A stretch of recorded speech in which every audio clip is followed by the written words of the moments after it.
What's up, YouTube? Jason here, Morph, Mixology, Reptiles. Welcome back to the channel. First of all, how freaking cool is that intro? I have to take total credit for that because I did it, but more importantly, I think it looks, first of all, the neon part of it. I showed it when Brian Cusco and Garrett Harder were on a couple weeks ago. The neon part of it was done by one of our followers, and it turned out phenomenal. The music turned out great. But I figured out after a quick little Google search how to do that like smoke thing, and then put Herbert's logo up on top of it, and like it looked awesome. So I'm super pumped on that. Herbert liked it, totally worth his money, I'm sure. But tonight's gonna be fun. I'm not gonna spoil anything ahead of time. First of all, let me know that everything sounds good, because this is the first time I'm trying this with my AirPods instead of with like a full headset and mic. But tonight's gonna be fun without spoiling anything. Actually, I'm not gonna make any teasers. I think it'll be more fun if we just get into it. We've got the usual suspects in here in the beginning, as always. Herbert, show sponsor, he has to be here first. Otherwise, we're gonna start charging him more, or something. But Herbert, 808 ball pythons, black smokes in the house. Looks like we got Pope County here now. And Dale showed up.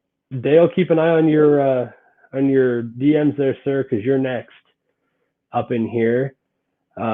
Chandler, the hidden behind the scenes, never has watched one of my videos. Chandler Hatfield is here. He's probably here because I finally gave up and admitted that I copied his logo. But that's a different discussion. We'll talk to him about that when he comes on. And hyped up reptiles. Mike is a little rough, overblown. Well, I don't know how to do anything about that. So we're just going to have to go with it and see how it goes. Anyway, so there you go. We're going to go ahead and get right into it and bring on Mr. James Durling of Yellow Rose Exotics. What's up, buddy? Not a lot. What's going on, bud? Oh, dude, I honestly am dragging ass today, and I don't know why. I mean, it might be the 7-month-old, but it could just be life in general. I blame the time change. I don't know, dude. I can't blame it because I worked at 5:30 on Sunday morning, so I had to be up and deal with it anyway. Well, it never hit me until today. Woke up Sunday kind of a little bit later than normal, but yesterday seemed to do good, and then today it's like all day just dragging ass. It's like sitting behind a computer. I was like, I'm gonna fall asleep. Yeah, no, I get that. That's definitely not better for me. There we go. I don't know. They say that the mic's a little scratchy, but so be it. They're used to hearing the good like custom mic that I run, but I don't want to wear those headphones today. Anyway, I guess let me try this real quick before we get going into this. I might be able to use these earbuds just for audio. Give me just a second, everybody. I want them to be able to enjoy this fight we're about to have. Let's see here. If I turn this here, like so. Let me know, James, if this sounds any different when I do this.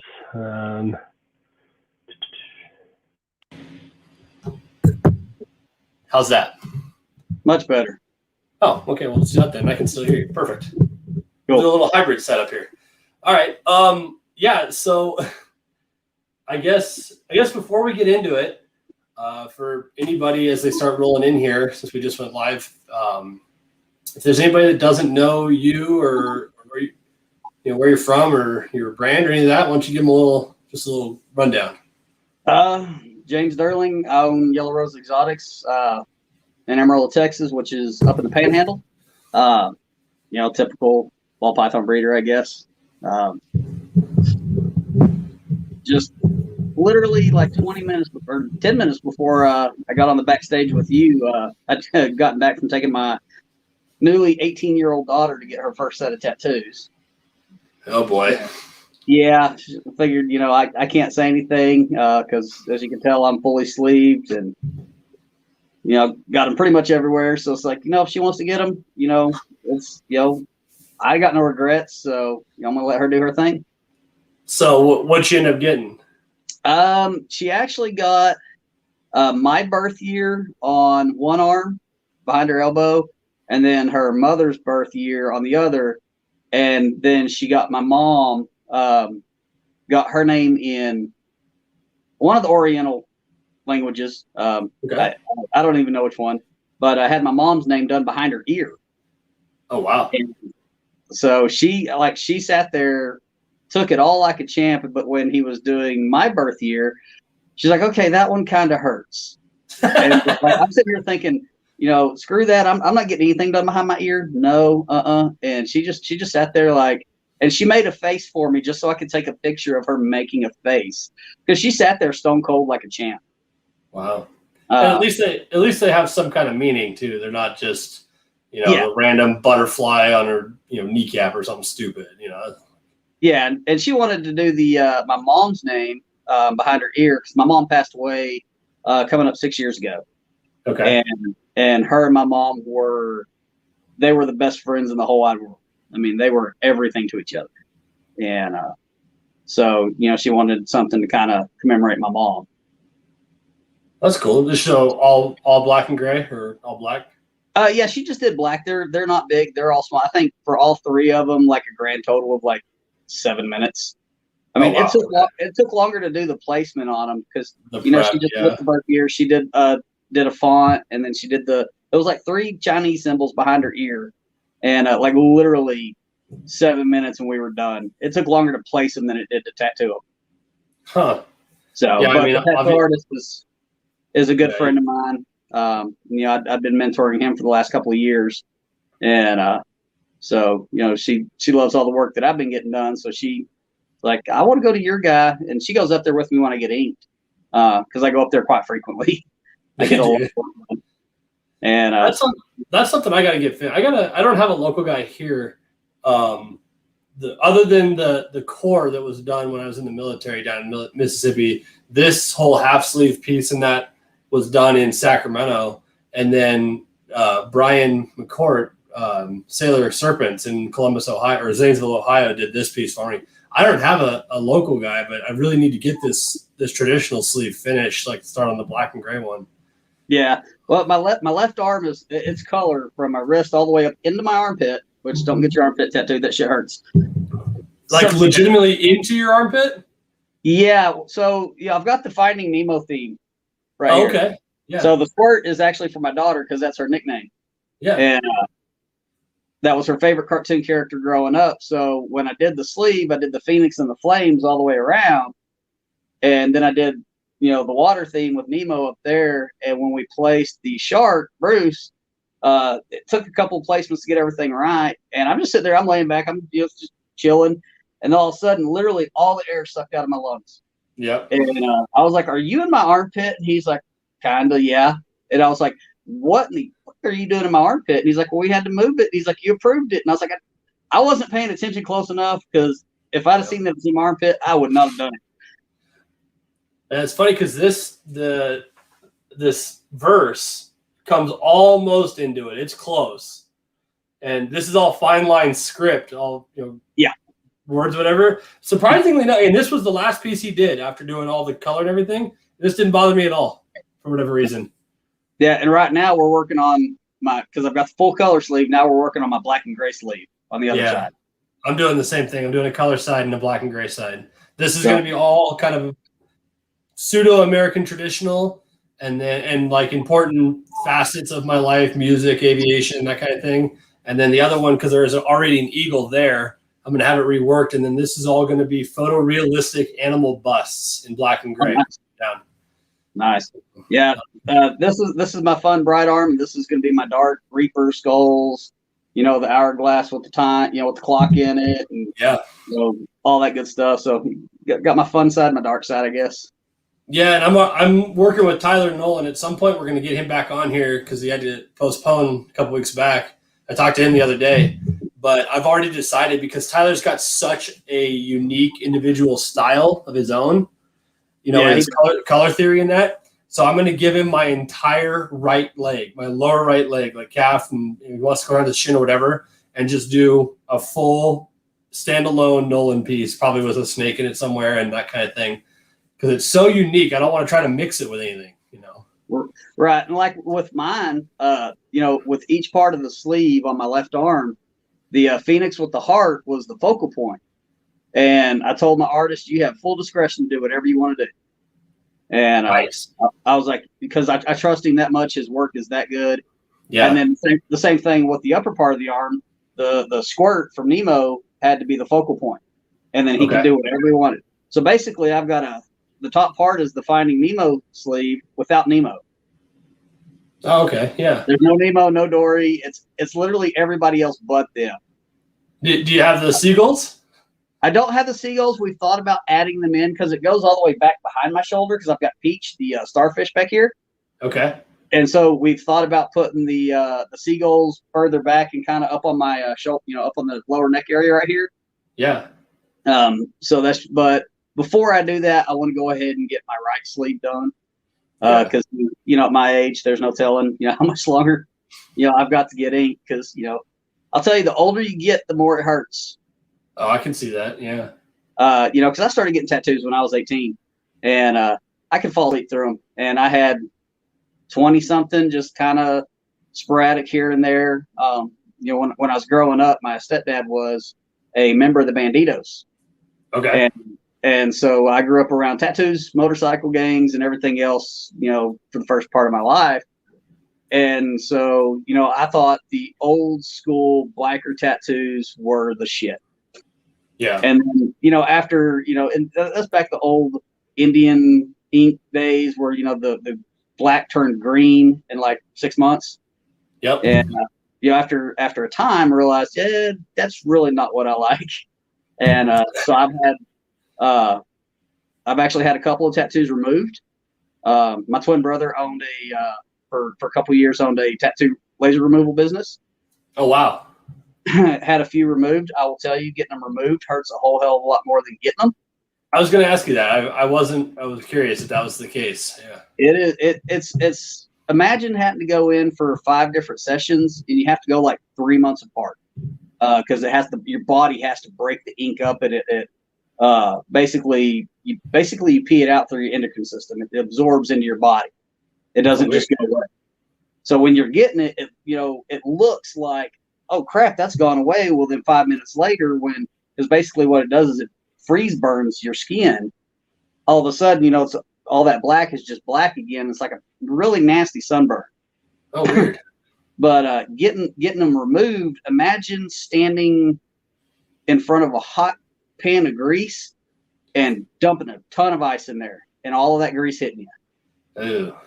That's what it feels like. But literally it took, you know, I had 2 on my forearm. Would literally take 45 seconds, but that was an extremely, extremely painful 45 seconds. Weird. And then the upper half of this arm was a full cover up because I had you know, almost a half sleeve part right here, a frontal sleeve, just a huge piece that my artist covered up, and you cannot even tell it's there. Wow. And it was a lot of black.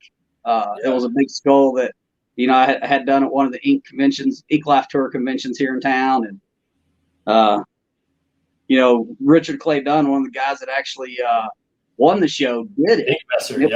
It was no joke. It was like the worst skull I've ever had. I've had a couple, and it was like, dude, really, you won Ink Master, and I spent this much money on this tattoo for it to look like that. I think we just watched that season. My wife and I are going back through Ink Master again because we really like the show, and I think I just watched that season. Yeah, I mean, the dude's super cool, but I mean the skull itself his line work was really nice, but the shading sucked. He did some sort of funky solid black waves all around it, and I was like, man, there's no way I can get that covered up. And my artist is like, watch me, and he did. And it's like you know, because I had my sleeve done. You know, I didn't sit for 14 hours at a time getting it done. You know, I'd go in for anywhere from 2-hour to 4-hour sessions, just because there was so much. I mean, just the flames are 5 colors on top of each other. Wow. And you talk about hamburger meat. You know, first color, you know, outline, first color didn't hurt. Second color, okay, you can feel it. Third and fourth color, you think you're dying, and then when he goes to put the white in, because white has to be last, it touched your soul. It never fails. It never fails, man. When I got this eagle was the first tattoo I ever got. I was in Mississippi in tech school in the military, and I didn't know otherwise, right? And so he's doing it. He does the line and the shading. Everything's going fine. Like, it's a little uncomfortable, but you grow numb to it and whatever. And then they're, I don't know, probably an hour and a half or so, 2 hours maybe. And he's like, "I'm gonna do the white and we'll be all done." And I swear to God, it felt like he was just sitting there, just like digging into the eyeball of this thing. Like, you've already been there 6 or 8 times, but I got to touch it a few more times. Like, what are you doing to me, man? And that white ink is thicker. And so like Jennifer Simpson, who owns Coosa River Exotics, was in town a few weeks ago. She came to see me, and my artist did her tribute piece to her husband that passed away about 1.5 years ago. And she sat for 8 hours, didn't make a face. Literally just sat there, and like, my artist would take breaks because his hand was hurting. She's like, "What are you doing?" And just sat there, like, took it like a champ. Me, no, after like 45 minutes, I'm like, "Shit, this hurts." But she sat there. But then it's one of the sunflowers, or on the sunflowers, I should say, he does this white, I don't know, like salting, where it just zit, zit, zit. And that is the only time she made a face. And she's like, "Okay, the white will touch your soul." And I was like, that is about the best way I've ever heard it put. Yeah. And, it was insane, just sitting there for 8 hours watching her, just like not even making a face. And I'm like, when I had my elbow done, I'm hanging off the table, chugging freaking Crown Peach, trying to keep it from hurting so bad. I was like, the elbow is the worst thing I've ever done in my life. I was sitting at Brian's place getting this one done, this piece here, and it wasn't a big deal. It didn't bother me because I had already had the words up here. This I got in South Dakota, and I had already had this paper airplane down here on my wrist, but it needed to be re-outlined because the outline just got blown out. It kind of disappeared. So he does all the work, and he gets down here and he's doing those leaves, and like these tips of these leaves start to hurt because we've already been here once before, right? And he gets down here and he starts outlining that airplane, and I'm sitting there like going like this because my palms are sweaty. I'm trying not to punch him, like he's daintily drawn around. I'm like, "Dude, you gotta it's a tiny little airplane. Like, let's go." What are you doing? When he was doing my flames, I learned real quick. I had him roll up paper towels. That way I could keep my hands, because my hands were sweating so bad. Yeah. That literally sweat dripping from my palms. And I'm like, I've had my hands sweat, but never like pools of sweat just dripping. And, there are some points that, once he starts hitting those 4th and 5th colors, you've been sitting in that chair for 3 hours. It's a cold sweat. Yeah. Like you go home and you're hurting and you're exhausted, and the only thing you want to do is go to bed. Yep. And it's like, why the hell? Because they're starts off with black, then it went red, orange, yellow, then white. And it's like, I hate you. Like I would tell him, I hate you. I hate you. If your work wasn't so badass, I would kill you right now. Because there's no reason anybody should have to go through 5 colors on top of each other. But I mean, they turned out perfect. It's just funny. It's funny that we put ourselves through that, because I've been jonesing for, it's been over a year since my last tattoo. I was like, I've been jonesing for more ink lately, and it's like, oh, got it. Because I use, with my job, I get to fly a couple times a year. So I use that as an excuse to go places. So that's how I got to Brian the first time. And that's how I'm going to get down to Tyler whenever they let me do it. But I was like, man, I wish they would open this up, because I'd jump on the airplane. I'd be at Tyler's door next weekend, and we could do some more ink or whatever. I'm like, it's geez. So I'll go back in the comments here in a minute, but one of our Limeys right now. Yeah, one of our Papa Limey sitting on the porch just spitting facts, like Limey, and so this is kind of a good lead into why we're actually here. And we can talk tattoos all night, but yeah, Limey is interesting because I've never actually spoken to Limey directly. Like, I've never talked to him on the phone. I've never met him. Him and I have just talked online for the last, I'd say, probably 1.5 years or so. And he kind of came to me out of the blue as I was miraculously stuffing my size 13 foot in my mouth a few times. You've done that a few times. But it's weird because, like I mentioned Josh, I was talking to you about Josh Lundberg earlier, and Josh has been with me basically since day one. He has been nothing but good to me. He's kind of been like a kind of sit back and watch and like smack me upside the head, say, knock it off, you're not supposed to do that. Like just kind of trying to keep me out of trouble, which has been really nice. Limey came along after I already got in trouble and just he kind of walked with me through it a little bit. He's like, dude, I mean, you're gonna be a jackass. That's fine, and you'll grow from it. And him and I talk not nearly as often as we probably should, but regularly. And it's been pretty funny because he's been really good since then. You know what I mean? But Corey Martin's got the good point here. She says, Durling and Bigler being all civil and shit. What is this? So for those who don't know, and I'm not here. Believe me, tonight is not about you blowing smoke up my ass and inflating my ego any more than it needs to be. But I won't do that. For those in here that don't know, James was hands down one of my biggest rivals. Isn't even really the right term because I didn't really know you all that well, but one of my biggest adversaries in the beginning of this journey. And there were plenty of you guys, John, Jason Goodwin, Brad Chandler to a lesser extent. Yeah, Brad was definitely on team shit on Bigler for a long time. And he's another guy that's been good to me in that. But there was a long period of time there in the beginning where a bunch of you guys who all know each other too, which didn't help. We do. We're completely on who the fuck is this kid?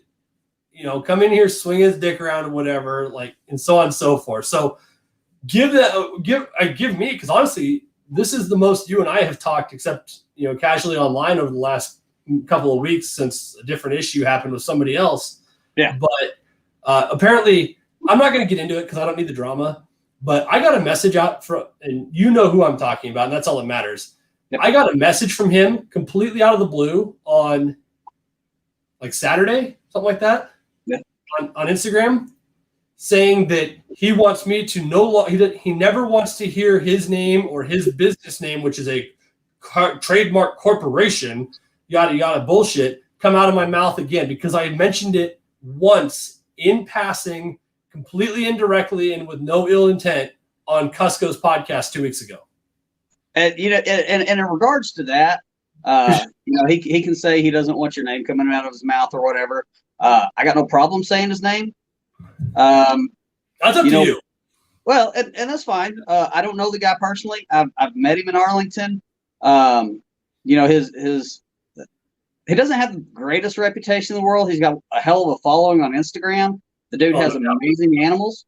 Yeah. I will never take anything away from his animals at all. They're amazing. The guy himself needs to work on himself. I'll say his name, Chris Searcy, Ball Pythons 101. Him, the stunt that he pulled with what happened to, that literally a historic storm that hit the entire state of Texas. Yep. I live in Texas. Now, granted, I live at the very top of Texas, up at the Panhandle. I live on the high plains. So my winters look like your winters. We get the snow, we get, the negative wind chills, ice. And ice and everything else. So, here I'm more equipped for that, because down in South Texas, those homes aren't built like my home. No. At all. They're designed to deal with heat. They're not designed to deal with negative temperatures and the things that happen with this storm. And Chris kept putting his foot in his mouth, and he would post his little smart ass remarks on Instagram, get immediately blasted, take it down, then issue a half-ass cheesy apology just because he was getting blasted. None of his apologies were sincere. When he was on, what is that guy's name? MJ.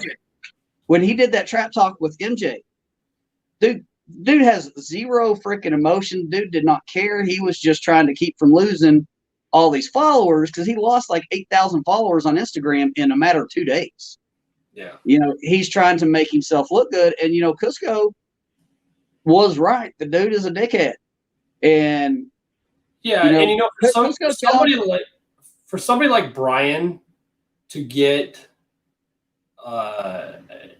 he didn't even get heated because Brian doesn't raise his voice in that.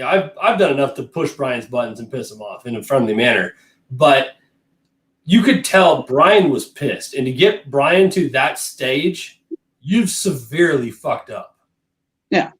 And so, to issue half-ass apologies with zero emotion behind them, Brian, challenged him to put his money where his mouth is to show how sincere he really was.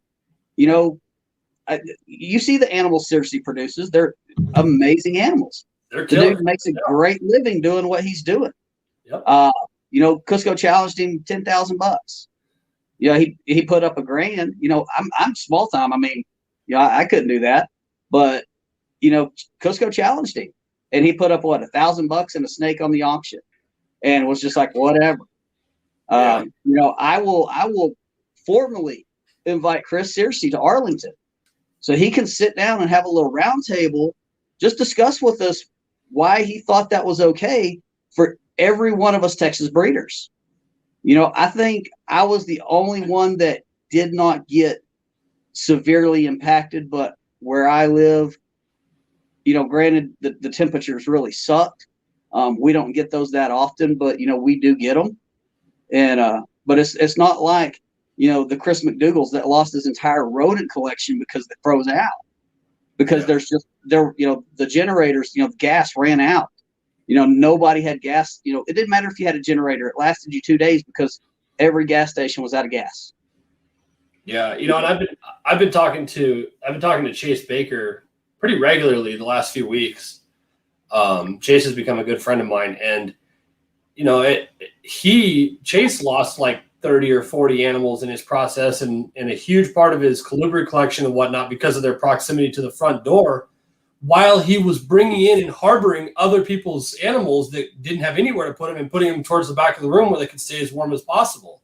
He brought Tyler's animals. Tyler's stuff. Yeah, exactly. Yeah. And so, and Chase, I'll have to have Chase on at some point. I know his life is upside down right now, but the poor guy can't catch a freaking break, and yet he just keeps smiling and pushing forward. It's like Chase sent me a text day before yesterday, I think it was, because he and I were talking about some issues that he's been dealing with, just life bullshit, and he's like, it's been kind of a crazy year and whatnot, but realistically, my life's been really freaking good, so I think it's kind of my turn, And he sends me this picture. He's like, I can't do anything but just stand here and laugh, man. I got home last night and I hit the button and my freaking garage door spring exploded.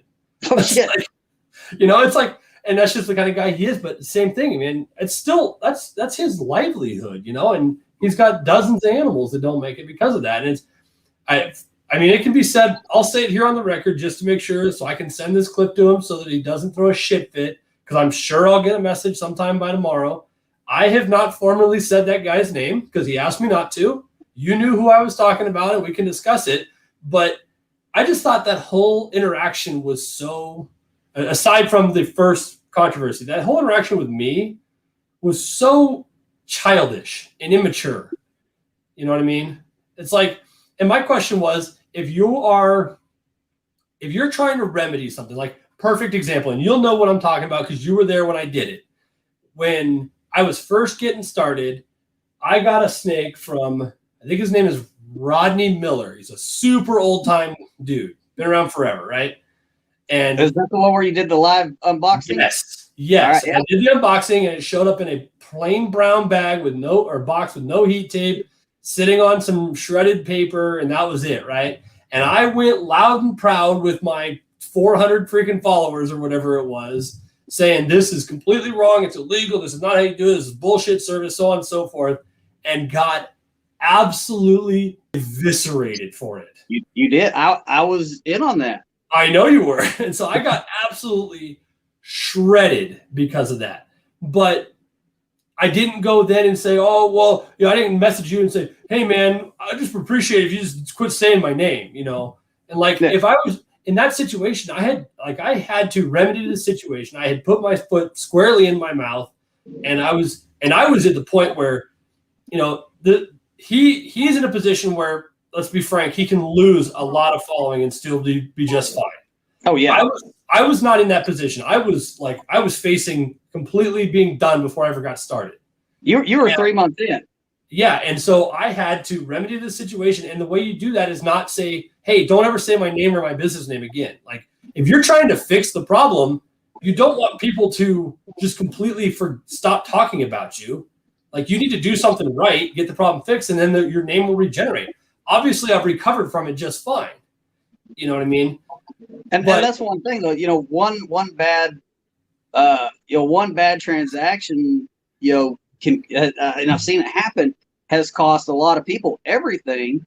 Yep. You know, granted, you marketed yourself before you even knew what you were doing, and I will give you credit. You know, I will. You know, how do I put this? So basically, you know, everybody talks about Friday night fights at Arlington. We want a Friday night fight. For the longest time, James, who would you Friday night fight? I'm calling Big One's bitch ass out every time. You know, because for a while I didn't even know that. No. I mean, now if you come to Texas, you would have known, because I would have, you know, I would have told you. But you know, for a long time, it's like, you know, I'll call Bigler out. I ain't scared. You know, I've called you out before. You know, if I'm going to call you out online, I should have the balls to call you out in person. I agree. That's absolutely true. Yeah. And, you know, would I do that now? No. You know, I've gotten over all that, you know, a long time ago. You know, and honestly, we haven't really spoke much in a while. Well, the check's in the mail, so I appreciate it. I'm pretty sure it's going to bounce from here to Houston. Yeah, right. No, I was going to ask you, like, what? So, from your perspective, we'll let him go, because I honestly don't care, and if it burns that quote unquote friendship, then so be it.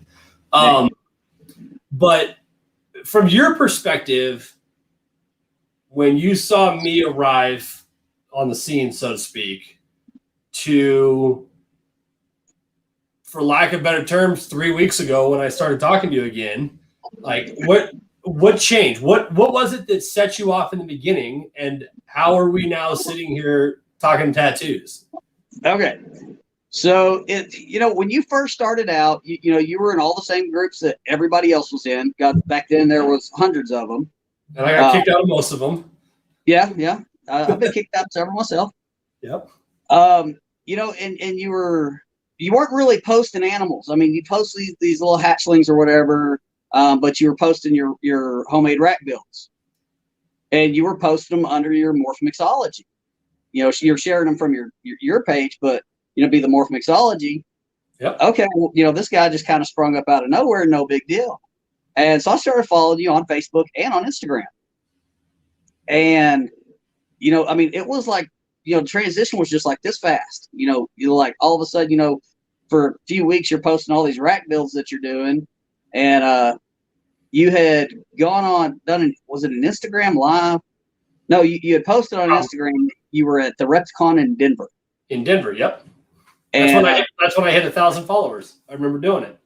And you know, John Griffiths had come by and picked up some animals from me to take up there. And so I had told you to go slap John on the ass for me and tell him it's for me. We were actually that show. I was helping Byron at Brace run his booth, and we were right next to John. That's how I met him. Yeah, and so John's got a beautiful show display. By the way, his booth is awesome. His team does a great job. Yeah. Oh yeah.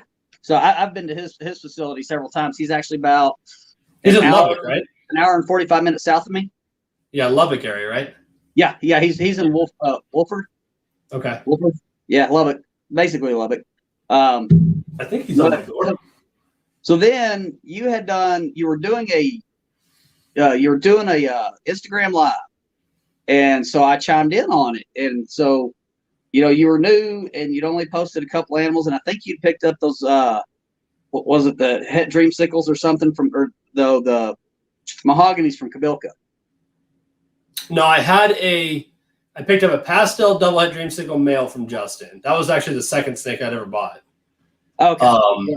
And then while I was there, I don't know if it was part of that live, but while I was there, I ended up getting this Huffman het hypo female from Byron.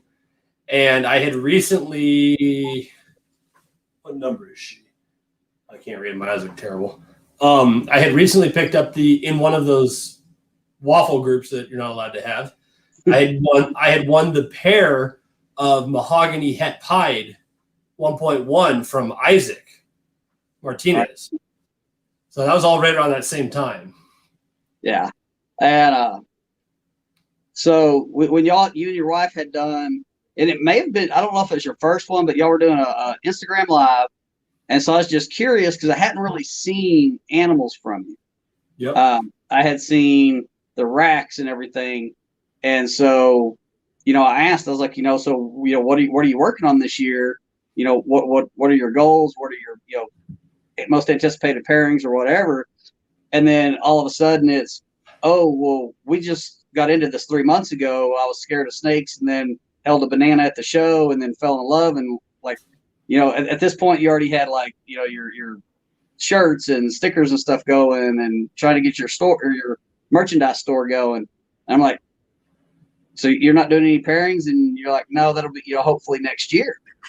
I'm impressed. As a side note, I'm impressed 4 years later, you remember all these details because that is super accurate. And so I was just like, so this guy, so in my head, I'm thinking this guy's got a store with shirts and stickers and all this stuff.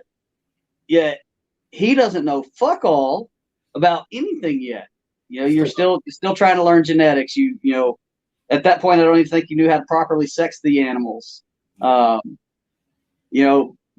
it's like, okay, so, well, we'll give this guy a chance. The marketing was working. You could see the marketing working from pretty much day one. But I was like, okay, we'll give this guy a chance. Well, then you pulled your little stunt on the unboxing video. And, you like I roasted you, which I'm good at that. I will roast pretty much anybody, anytime, for any reason. Ask Caleb Howell. So last Zoom meeting for Snakes and the Fat Man, it was a 3-hour roast session complimenting me. It was fun. So I have fun with it, but sometimes it's serious. Like with Caleb, it's all most of it's fun. Sometimes I'm serious and people don't realize it. But having never met him, I've seen him in a lot of Miguel's videos and stuff. I kind of feel like Caleb brings a lot of that on himself naturally, just in general. He does. He does. He does. So, but so I was involved in, I wasn't really roasting you, but hey, what you did was wrong. You haven't had enough animal shipped to you. You haven't been in this long enough to blast a reputable breeder just because they do something a little bit different than Joe Blow does. Everybody does it different. 99 out of 100 people can package their shit the same, but you got that one guy that instead of using polyfill or newspaper, is going to use packing peanuts or, freaking paper towels to fill his box with. Yeah. And, everybody does certain things differently. And you live blasted that dude. And in return, you got your ass handed to you. Handily. And, I do remember, I reached out to you because I was at work and I was doing a job at work that day that I could play on my phone. And so I reached out to you and was like, hey, we kind of, tried to work things out. And then Brad Morrison chimed in and, it's like, okay, let's, and me and Brad are good friends. And it's like, okay, let's help this kid because he's literally burying himself before he starts. And so for a little while, we were trying to help. And then anytime we, you had when you first got into it, you had a really, really bad habit of hijacking people's posts. How so? So, somebody would post an animal, and then all of a sudden you'd start posting pictures of these hatchlings that you had bought. Well, I hope to produce this, and I hope to produce this, instead of just, admiring the animal, complimenting the animal, or complimenting the breeder or whatever. It's like, well, yeah, but I'm going to be doing this. Hopefully I do this, and taking the attention off the animal that is posted and bringing it to yourself. Kind of like a one-upsman, more or less. Yes. And you were doing that a lot, and on a lot of people's posts. And I remember me and Brad specifically, when we had that, at one point we had a 3-way group chat going. It's like, I know. He told me that. Dude, you can't do that, because you're taking away from these other breeders. You're taking away from their spotlight. They're highlighting, what they're proud of, their accomplishments, whatever. And then here comes this Jason Bigler guy that nobody really knows right now, except for that he got, hammered over a video, oh, well, I'm going to do this, I'm going to do this, and then posting pictures of your animals. And, post your animals, this is what we were telling you back then. Post your animals on your page. Hey, this is future breedings, whatever, but don't go on somebody else's page and keep doing that. Because it's not like it was just a, once or twice thing. It was a constant deal for a while. And it's like, finally I had enough when, we had mentioned something about it. And literally 5 minutes later, you did the same thing. And at that point, I told Brad, I was like, I'm tapping out. I was like, we're trying to help. And it's like, he wants to learn, but then it goes in one ear and out the other. I don't know if he's just getting too excited or what it is. And it was almost like, because you were getting help from guys like Josh. I absolutely love Josh. Love that man to death. You were getting help from guys like him. Here's James. Here's Josh. Admittedly, had Josh not stuck with me, and to a lesser extent Brad, because he hung in there. He did hang in there most of the time. God knows where I'd be, honestly, because I you know what, I feel like when it's sometimes, like when I go into stuff like this, I go in with my head down, fucking running as hard as I can at that wall, knowing damn good and well I'm going to run square into it, but I'm going to see if I can go through it, kind of thing.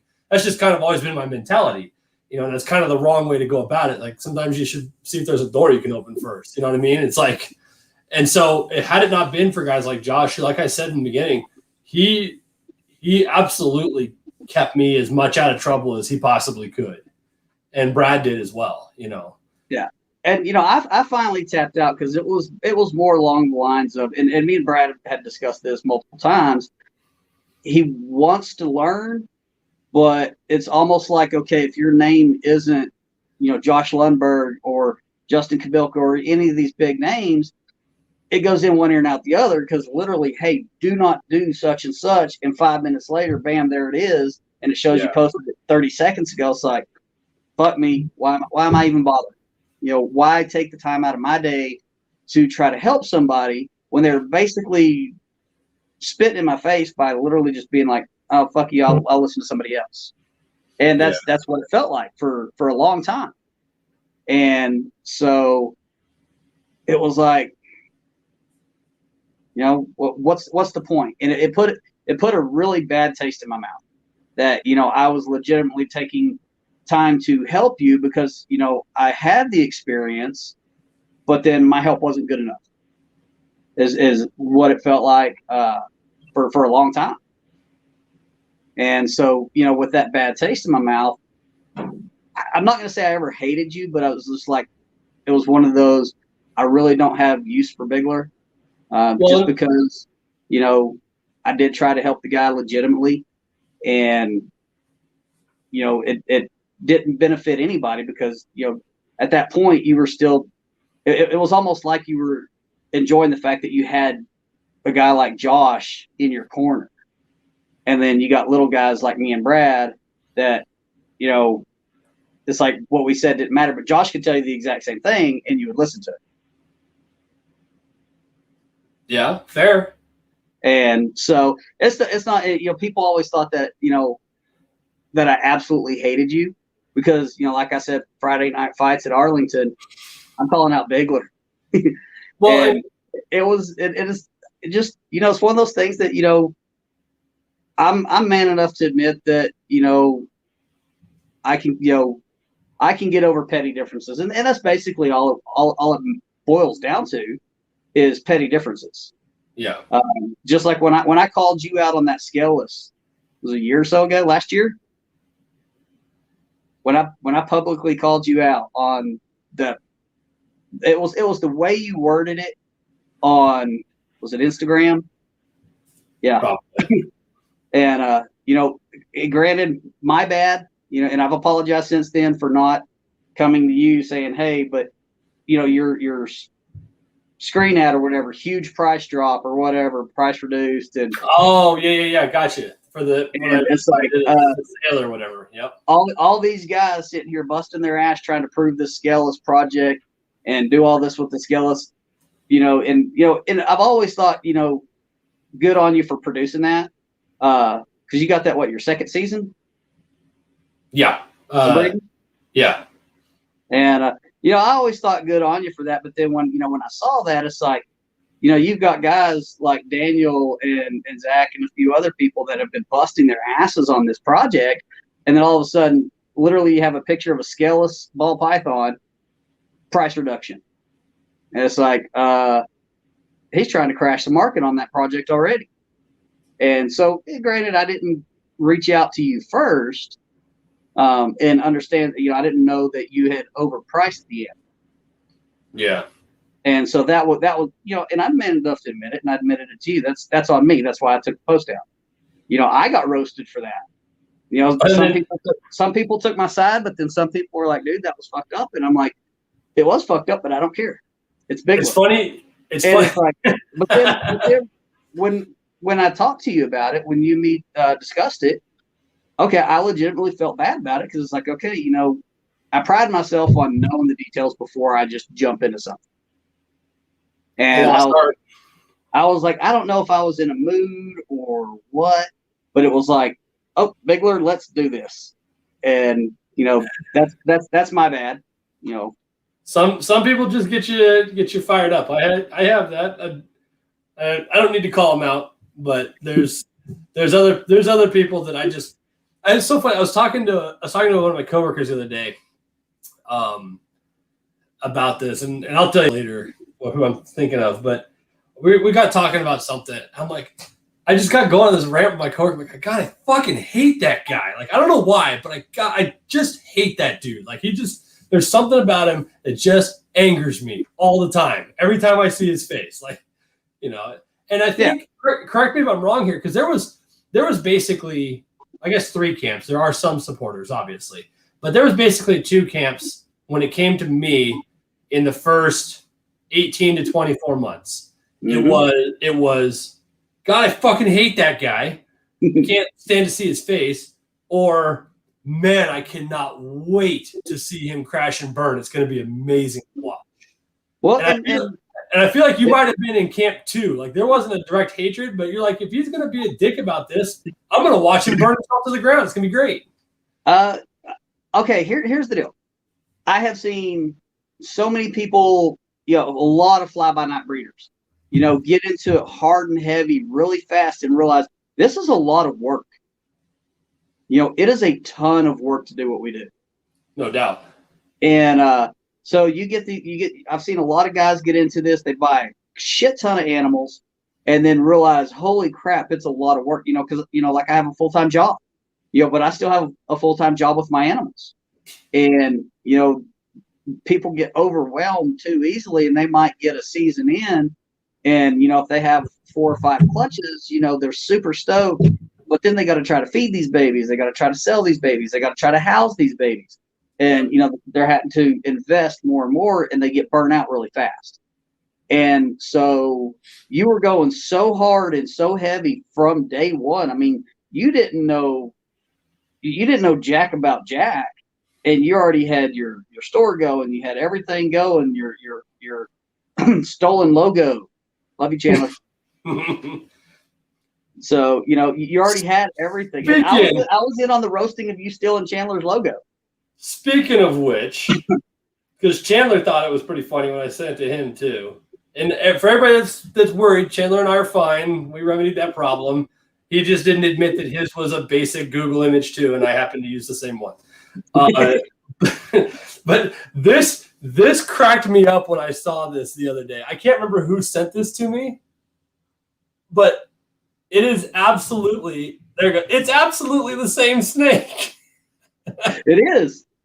I saw it on Billings stories. I don't know who made the original artwork, but it's not even close to trying. Like, so I was on Team Chandler, for that deal, because it's like, okay, Chandler's had his logo at this point for a couple of years, and then all of a sudden, here's the guy that's really just.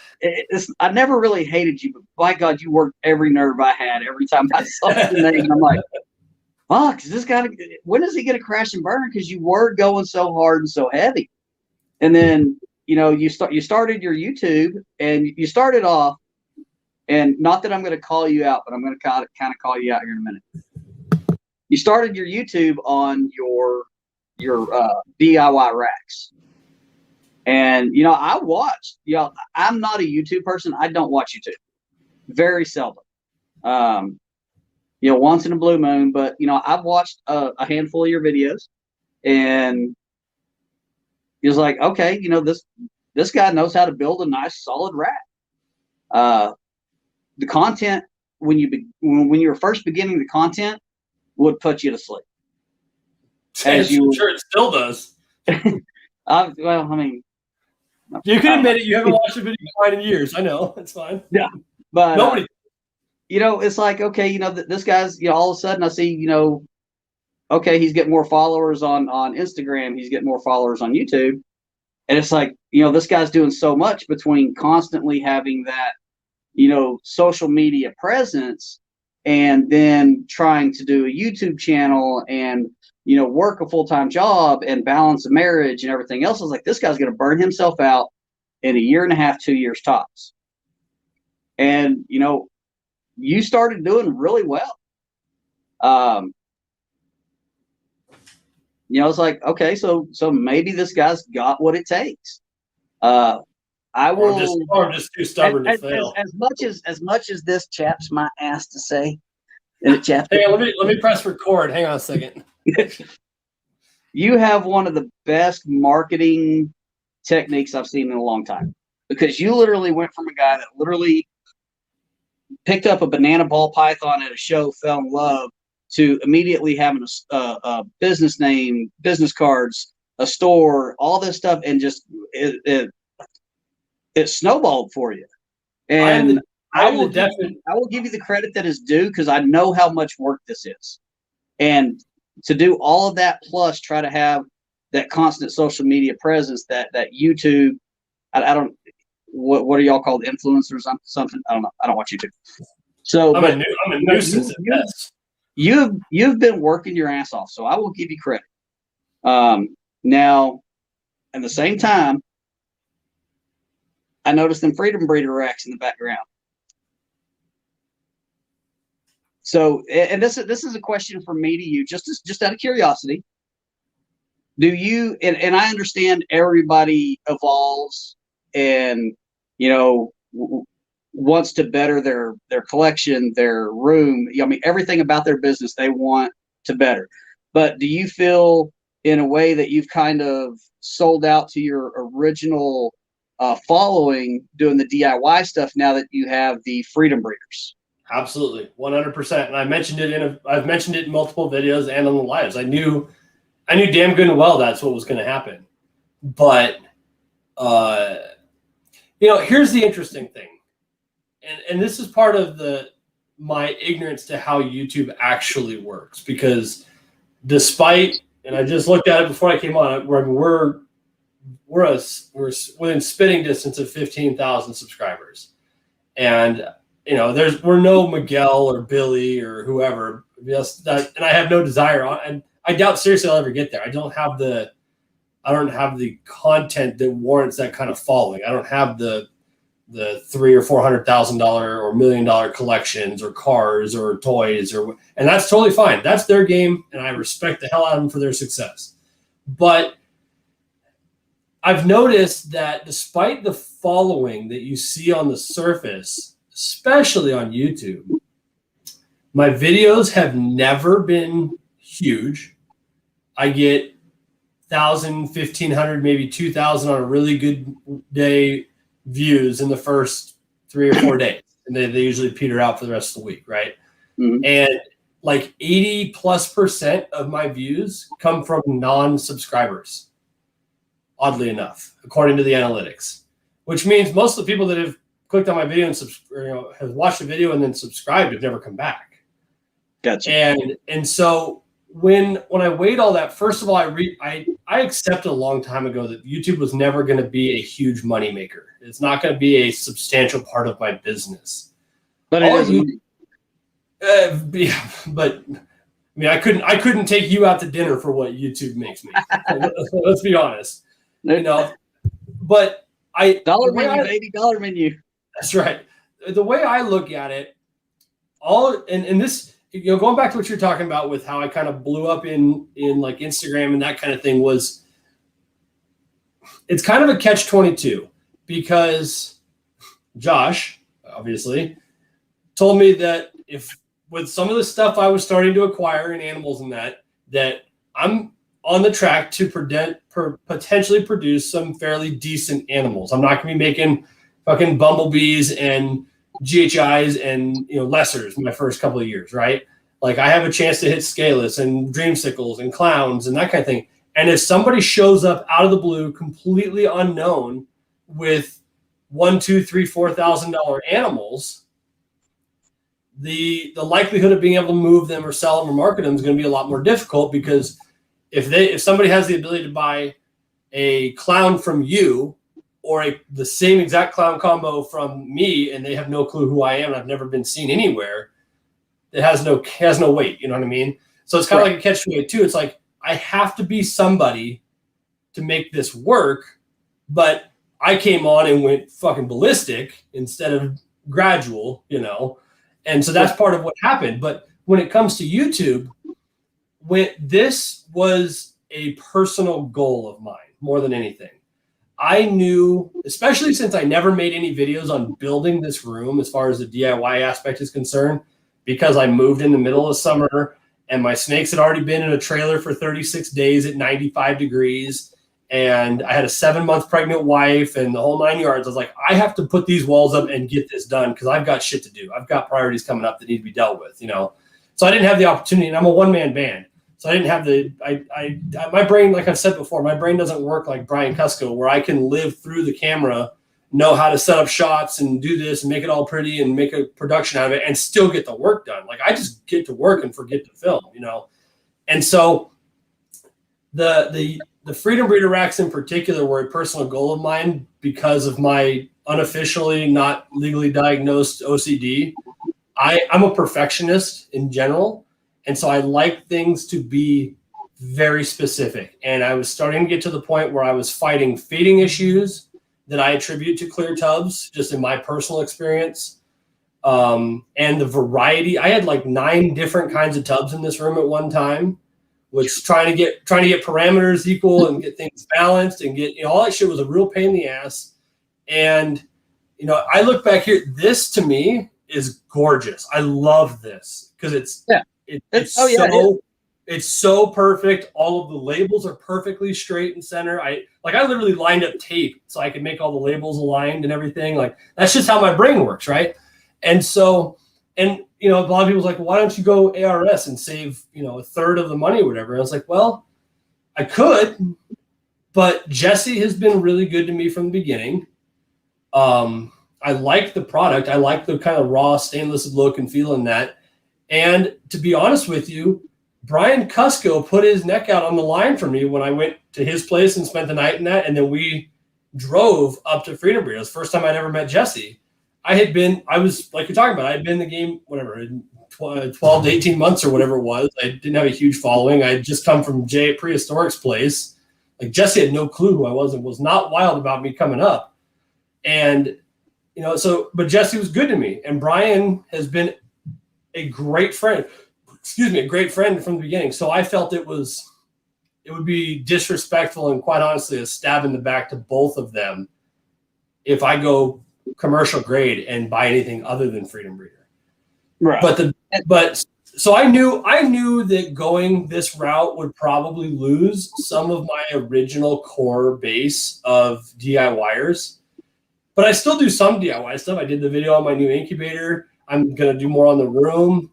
I've got more stuff to do, but I also had to realize, since YouTube is not my main source of income for the business by any stretch of the imagination, I had to do what was right for the collection, for the production, and for the animals, and for the business. And yes, this was a massive investment. But my wife and I set out last year to run 100% cash in, cash out operation.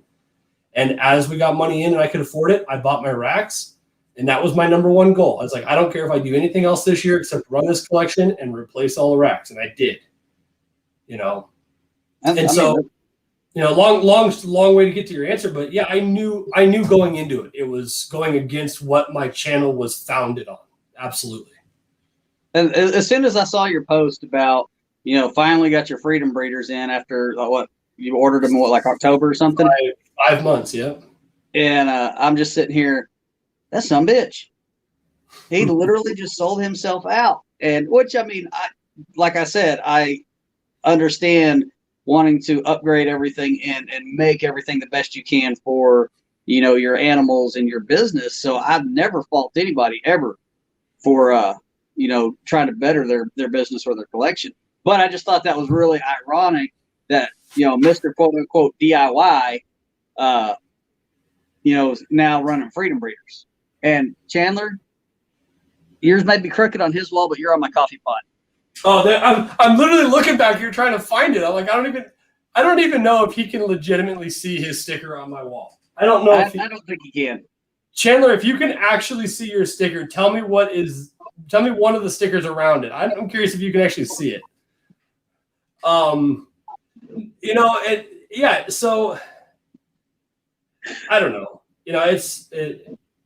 It is what it is. I feel like it's the natural progression. And to be completely honest with you, I weighed all the options possible. It was this, it was ARS, it was buying PVC from my buddy down the road here and making my own the old-fashioned way. All I knew is I needed to get away from the melamine. I wanted to standardize it. So I had like 1 or 2, or maybe in this case 4, I guess, different size tubs. But I wanted the 40s and the 70s and that. So I was either going to make my own with those racks or those tubs, or I was going to go down to this guy's place and with the plans I had drawn up on the computer, and I was going to rip them out on the CNC. And that's hardly DIY either, Yeah. But for me, this was more not only because I wanted them, because as far as I'm concerned, they're top of the line, but no, they are. I also wanted them knowing damn good and well that I'm not going to be in this house forever. In fact, I'm probably not going to be here for another 2 or 3 years at most. And this, to me, is going to be easier to deal with and move than 70 freaking plastic racks or something. You know what I mean? The plastic racks aren't hard to move. Now, those melamine racks that you built, those are heavy as fuck. Well, no doubt. But my thing is aside from not being able to roll them through the door, that's going to be a problem. But I might this summer, knock this wall out and put a pin double door in here so that when I go to do it, I can just push these out the back. But as far as I'm concerned, I can take the waters out, roll these right into a U-Haul truck and drive straight through to wherever I'm going, all as one unit, and that's kind of what my thought process was. So Chandler says it's top right, Justin K. No, it's not up there. Justin's not up top either. I think he's just making shit up. Hey, don't worry, Chandler. He doesn't have one of my stickers, so. I think that's true. Chandler, you're right here. You're actually directly adjacent to Justin, which is over here, and next to Red Clay. Yeah, you're right here. Yeah, I just, I don't know. It's interesting. But that was a very serious consideration. I said it in a video or a live where I'm like, I'm going to lose half my. Actually, I'll tell you exactly when I said it. Was on Chris's podcast when I was on his 15 Minutes of Lamb a couple weeks back. When we recorded that back in January, something like that. I had told him, I was like, I've got all new racks coming in that, and I'm sure I'm going to lose most of my audience because of it, because I'm not going DIY or whatever, but Right. so be it. He says, okay, so he does see, he says, I think you're right. It might actually be crooked, to be honest with you. This is like my one release of OCD because it's either got to be perfect or completely random. Like it can't be anywhere in between. I mean, I've got a handful of stickers. I mean, I think we all do at this point. Well, it's funny talking about stickers. It's almost like you see it, and people would rather trade stickers with somebody than buy a snake from them. And don't get me wrong, I have a bunch of stickers on my incubator and everything else, but I never really understood the sticker swaps. Yeah. Those were, before the sticker swap started, a year or so ago, it was, you'd walk around to a table at a show and you'd pick up a sticker, or, they would send it, in the box. But now all of a sudden it's like, oh, well, let's do a sticker swap. And then, so you've got all these stickers. Well, then it's costing you, you spend $30 to send out stickers. Bingo. And then it's like, and granted you get stickers in return, but it's like, it's basically like buying your stickers all over again. And, I get, when I buy snakes, I get stickers, in with those. When I sell a snake, I send stickers. I have them at the shows when I'm vending, like in Arlington or here or whatever. But I haven't actually done any sticker swaps. I haven't just like mailed out stickers to anybody. And, but I will say Josh sent me some great stickers one time. He sent all his with googly eyes on them because everybody knows that I do all the googly eyes at the shows and everything else. I run around, Arlington, Tinley, whatever, and I put googly eyes on everything. I mean, I even put them on when I ship out a snake. I even put them on the styrofoam. With smiley face or whatever on them. And so I've been doing that for the last 2 or 3 years, and it's so much fun. I'll have to make sure to steal that. So like Arlington next month I'll be vending, but I'll take breaks or whatever, and I'll go around and I don't care who you are. I googly eyed Justin, and Chase is like, you probably don't want to do that, and I was like, I don't care. It was great. I've googly eyed Aussie. Pretty much anybody that vends the shows has been a victim, and it's always a load of fun. And at all the shows, I take more pictures of the googly eyes that I do just so I can tag people in them than I do of animals or anything else. Now I do take a lot of pictures of like the auctions and stuff like that, but that's always fun.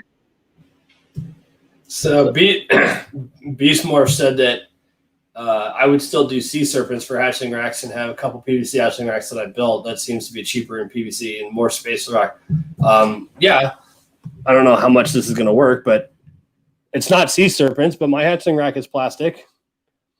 I made that one. And by made it, I mean I designed it and cut it out on a CNC. So hey, did you have to assemble it? Yeah, no. I guess James and I did it together at his place. We got it ready. And dude, I'm out of space again. Like I just somehow managed to put, I don't know, like 130 tubs in here, and I'm already out of room. Like I don't know what's going on. It's like you add more racks, and somehow they're automatically full. Yeah. Well, I've got enough room in my room to probably. Well, I'll pull my incubator out and relocate it. But I could probably put another 60 adult tubs in my room. Hey, you got me beat then. And that's because I gotta buy one more of these. I'm gonna buy another eight levels of 40s and 2 levels of 70s, and I'm gonna stack my 70s over here because they're easy to get to, and that'll fill out this bay. And I'll have 76 tubs in this wall. And then I've got that hatchling rack that I built it's supposed to hold 80, but the bottom one doesn't fit great. And so I use the bottom to store my CMC paper liners. And so there's 76 tubs in that. And then the hatchling or the grow out rack that I bought is 13 levels of the FB10. So that's 65, I guess, something like that. And then 3 levels of the 20s. So, and then my little boa half rack that you're sitting on right now. Yeah. It's gonna get changed a little bit here when I go to that next one too. But well, if I get any bigger, I will have to move from this room into my bedroom, which my bedroom is literally 6 times the size of my snake room. Oh, and so like I could put a whole ton of shit in there. But I need to address Limey.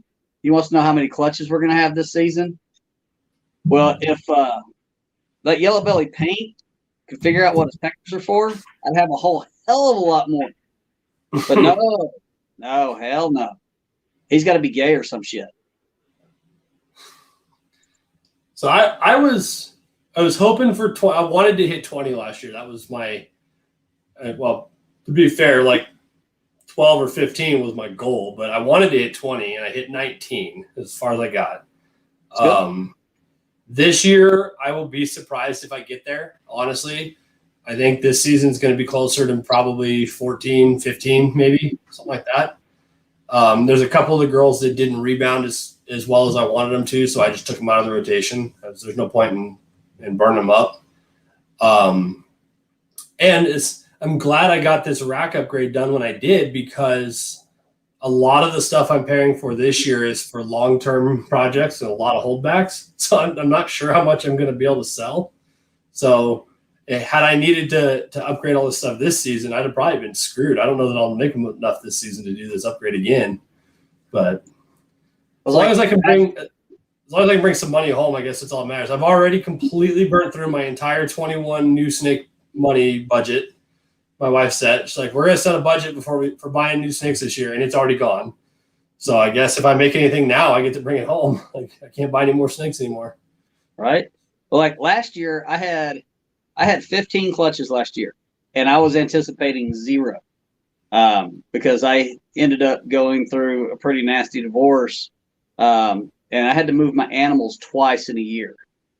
When I moved them the first time, moved out to my brother's, they were down in his basement along with all my rodents. For 10 months, and then I stayed with him through so I could get through the divorce and to save up the money to buy my house. And I bought my house in July. I actually closed on July 3rd in 2019. Okay. I normally started pairings in 1st of September. Yep. For a season, I would start pairing and pair from September to March or April. But I moved my animals twice in a 10-month time frame, and I'm like, none of these girls, they're stressed out. None of them are going to go. And like, I came into a surprise clutch one day, and I was like, holy crap, sweet. Wasn't nothing major or anything, but it was a nice clutch. And then all of a sudden, I started seeing ovulations and more ovulations, and I ended up having 4 surprise clutches last year. And then I, caught 11 of the ovulations, but I wasn't expecting anything after moving my animals twice. But these animals are extremely, they're very versatile, and they can take a lot. I mean, I've had animals that I've moved from, one side of the room to the other, quit breeding for me, but then, I can move them, all the way across town twice, and they're like, let's go. Hey, your audio just went like deaf robot on us for some reason. I don't know if maybe is one of your. Are you still using your earbuds? No, I haven't been using them at all. Can you hear me? Oh, that's weird. Like we can barely hear you, but I don't know if it's just me or if everybody else hears the same. But it sounds like you're about 4 miles away and through a tin can. That was weird. It just switched out of nowhere. That was bizarre. Oh, I haven't touched my phone or.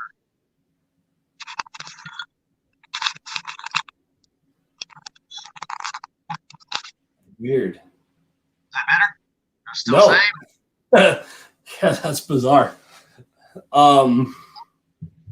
technical stuff. I'll blame it on you. Dude, I don't know how to do that. I don't know how to fix the other people's sides. You know what I mean?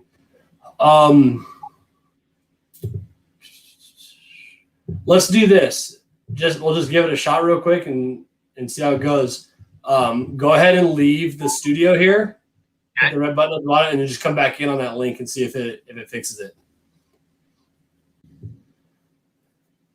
Cool. Now we can talk crap about it. No, I'm just kidding.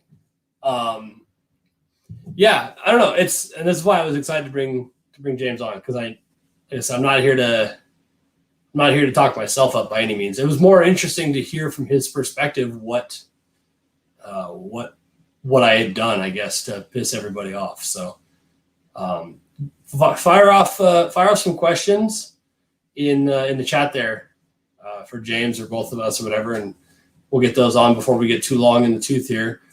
Let's see. Herbert's on his way out. Show sponsor, HP Reptiles.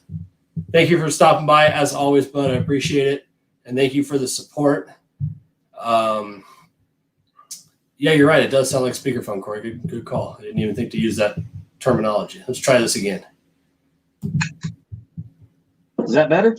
Hey, there we go. You got it back. Corey Heft at Colorado Cold Bloods. He had the right terminology that I should have used. It sounded like you were on speakerphone. It was weird. So I think what happened, I don't know this for a fact, is I had my wireless earbuds sitting up here, and one of them was out of the charger. And I wonder if it just decided to randomly try to connect. I saw that and I was like, wait, if it sounded like I'm far away, I think it's probably because that randomly decided to connect. Yeah, that makes sense. That sounds about right. I was on a call with somebody one day, like just on speaker or whatever, and I sit here a lot of times with my AirPods. I sit and I play with the lid and flip them open and close. But when you do that, it activates them, and so it hung up on the person immediately, and I didn't know why. So yeah, that was probably my fault. So. Yeah, it's interesting because you mentioned you weren't expecting anything last year, and to be quite frank, I wasn't either. I honestly thought I was going to ruin my entire season with the move and that, because, and I've told the story a few times before, but when we listed our house in May, my real estate agent said, you're going to have to take everything out of here, or you're going to have to disclose to everybody that wants to look at it that there's 100 snakes in this room. I'm like, oh God, that's going to be a pain in the ass. So I did. I rolled everything into my dad's 14-foot trailer in my driveway and fought temperatures from 65 to 95 for 36 days. And I actually pulled 2 clutches in the trailer, oddly enough. And then we moved them over here, and they sat in the garage for 3 weeks before I could get the room built, and that kind of thing. And yet we still did 19. So I was kind of stunned, honestly. I asked them while you were gone to drop some questions in here before we get too long into this. I saw one earlier. Here we go, from Chandler. Chandler wanted to know, is there any specific animal you're looking to add to the collection this year? This year, like specific genetics or just a specific animal in general? So I'm gonna go with the latter of the two, because I told you I already burned my snake budget. So I picked up last year when Tinley got canceled. I had made it to St. Louis, which is about 15 hours from me. I've been driving for like 15 hours. Okay. Got the call. Hey, they're fixing to shut down Tinley. So I'd stopped at a Jack in the Box, grabbed something to eat. Well, Josh, as soon as they canceled it, Josh Lundberg's like, hey, where are you at? I said, I'm in St. Louis. And because we were going to meet up there that evening or whatever. And he's like, well, I'm like 3 hours away. He's like, why don't you just come crash here tonight, so you don't have to try to get a hotel or drive all the way home. So I ended up at his place that evening. And then the next day, I was going to hang out with Chandler. And ended up, he wasn't getting off work till later in the evening. So I hung out with Jake Milbrandt, got to see his collection. And then, I was with Chandler, and, I stayed at his place, and we're cleaning the snakes and everything. And he had a calico het puzzle male that just amazing. And I was like, I want that animal. I was like, it was for sale. I was like, I want it. was like, I'll get a, as soon as I get back, we'll figure something out. I'll get a, either a het puzzle female to go with him, or I'll buy a visual. And then literally the week I got back from that show, my work is like, okay, because of, the Rona and all this, they cut our hours way back every week. And it's like, okay, that money that I had for possibly getting that visual puzzle or a really nice multi-gene head kind of got put on the back burner to make sure, because, I didn't know how long, that was going to last, and, what all was going to happen with it. So I put everything off on the back burner. So, I'd like to get, into some more puzzle stuff, or, get some females to go, because that male I got from Chandler is just, it's bar none the nicest sugar head I've seen. I've seen a handful of them. But, there are a couple of animals out there, specific animals that I want to put in my collection. There's a couple of really nice clowns. Jennifer has one that I'm seriously tempted to just take off her hands. So, but I can't ever get her to give me a price on it. Keep telling her how much you want for it. She won't tell me anything, so I'm just gonna give her like $1,500 and say, "Here, I want that snake." But right now I really don't want to add too many more genetics to my collection at this point until I have room to expand, or at least buy a handful more racks. But I got into the paint stuff. Okay. I've picked up some visual and hets from Limey, and then I've got a couple other hets that I'd picked up from another friend that I've got some really good ideas for the paint project. And Limey has worked his ass off the last several years getting that project to where it's at. Because for so long it was kind of overlooked, and he has taken it and taken it to that next level. And he had been telling me for I don't know, a year and a half, dude, you got to get into paint. You got to get into paint. Well, around here in Texas, nobody had it, period. They didn't have hets. They didn't have visuals, nothing. And I'm a hands-on visual kind of person. So I can sit there and look at the picture of an animal and not be able to see, I got to see all the details. I mean, I need to see every ounce of this animal. Yeah. And then, so Tinley, 2019, was up there for the October show, and Mary and Grant Hubbard with Rec Room Snakes had the sugar yellow belly visual paint. Okay. And so I had gone and checked it out, had considered buying it. I ended up passing on the deal at the time, but they let me visually inspect every aspect of that animal, and they had hets on their table as well. So I got to visually see what I was, possibly going to get into. And immediately, I'm at Tinley and I'm texting Limey, okay, I'm in, I want to get into this project. And shortly afterwards, I picked up a visual and a het, and then I've picked up more since then as well.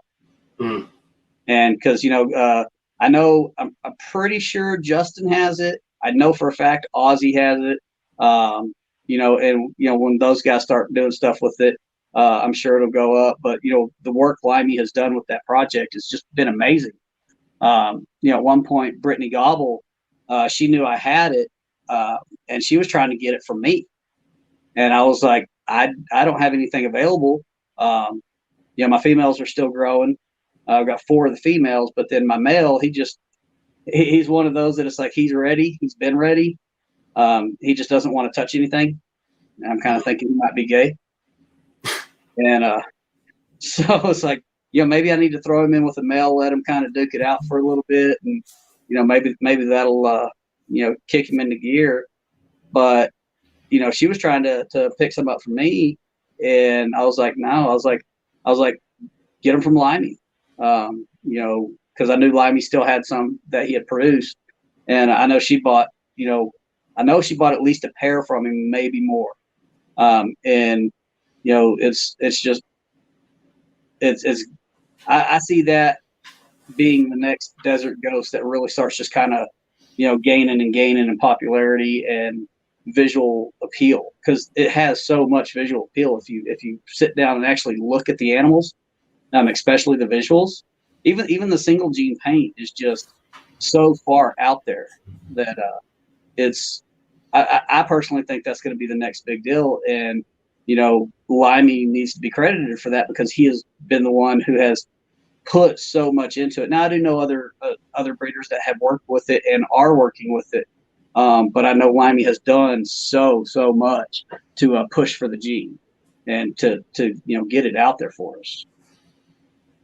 That's something I don't have anything of. I have not spent any, to be honest, or enough time to kind of break it down and like look at it and figure out what it is or how it would work in that. Because I have such a small, finite amount of space to work with, Mm-hmm.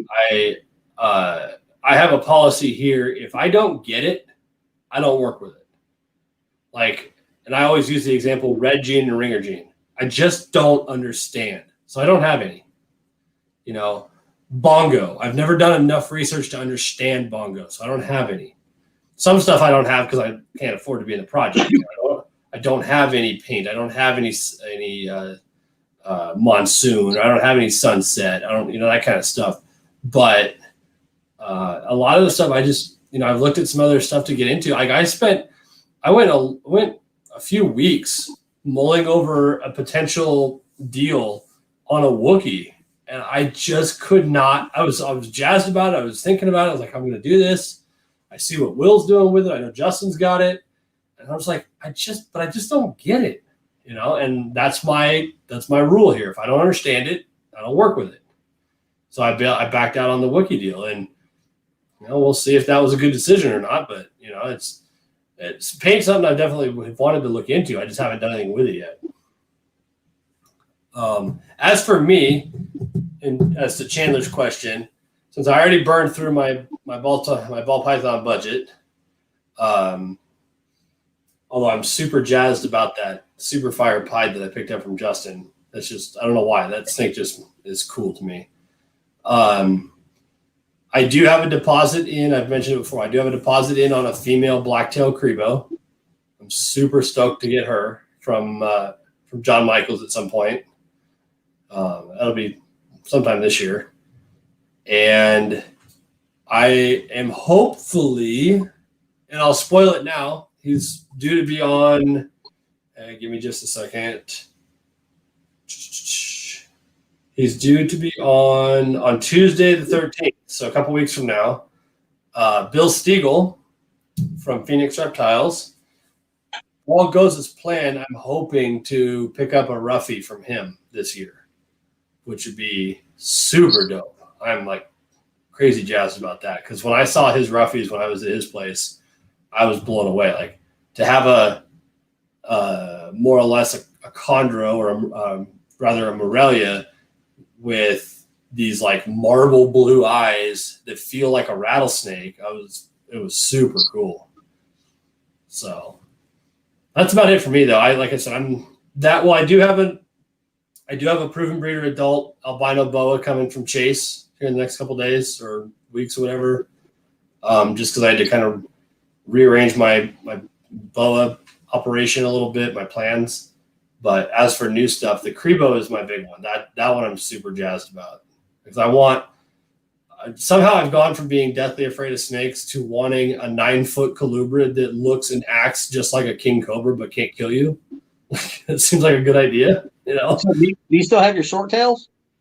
No, I sold. So I only had the one. I had the male chrome head, chrome Sumatran. There we go. I talked to Brad about that a lot, and the problem was, as I was buying animals early, I like you said, I didn't know anything, and I made the same mistake everybody else does. I just buy what was pretty and didn't think about the fact they were males or didn't know otherwise.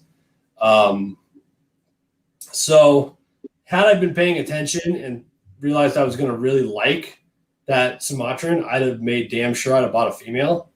But I had raised this thing up. I had this like breeder ready male and nothing to do with it. You know, it was just taking up rack space. And so I was like, well, I could spend $1,200 with Elijah and get a breeder female Sumatran, or I can just sell this male and use that spot for one of my ball pythons and maybe go back into bloods later. And I thought about getting into doing like a trio or 1.4 maybe or 1.3 rather, of really specific project bloods. I thought about getting this year. I was going to get into T negative, 007 and pixels and ivories and that kind of thing. But, you know, my wife's like, if you're going to do it right. I mean, do it big, buy good high dollar quality animals now, because we're not buying 90 of them, you know, and having to raise up hets and all this other crap. So if you're going to do it right. And I kind of walked back that project a little bit. And then a lot of people know that my coastal carpet python, my undocumented pure coastal, which I learned after listening to enough Morelia Python radio to kill somebody with, that the Morelia guys are very particular about papered bloodlines in that.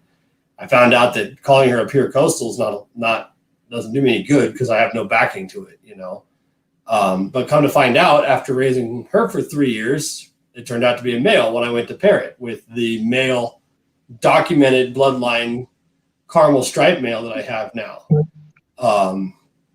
And so that was kind of discouraging, but I worked out a deal with my buddy and Chris Sexton in Ohio, and now I have a documented papered bloodline caramel jag female. She's a little smaller than I expected, but I'm okay with that. So I'll get her raised up. So I'll have a carpet group, and I've got the Doom Rules pair, and I'll have an albino boa pair, and eventually a Crebo pair. But I just don't have the facilities to bring on a bunch of other projects and different species, and that it just doesn't make sense right now. You might know I don't know if there's like a story behind this or what. This was about 15 minutes ago. I don't even know if they're still here. Bearded Balls says, James, what kind of half beer do you like? Half beer? That's what it says. I just read it word for word. Half beer. They're like Cody, are we talking light beer? Or near beer, like they have in dry counties and that? Well, here's the deal. I don't drink. Oh, okay. I mean, fair. I'll like if I'm outside grilling or something, Bud Light or Coors Light or something like that, Bud Light Lime. Right here. I will occasionally break out.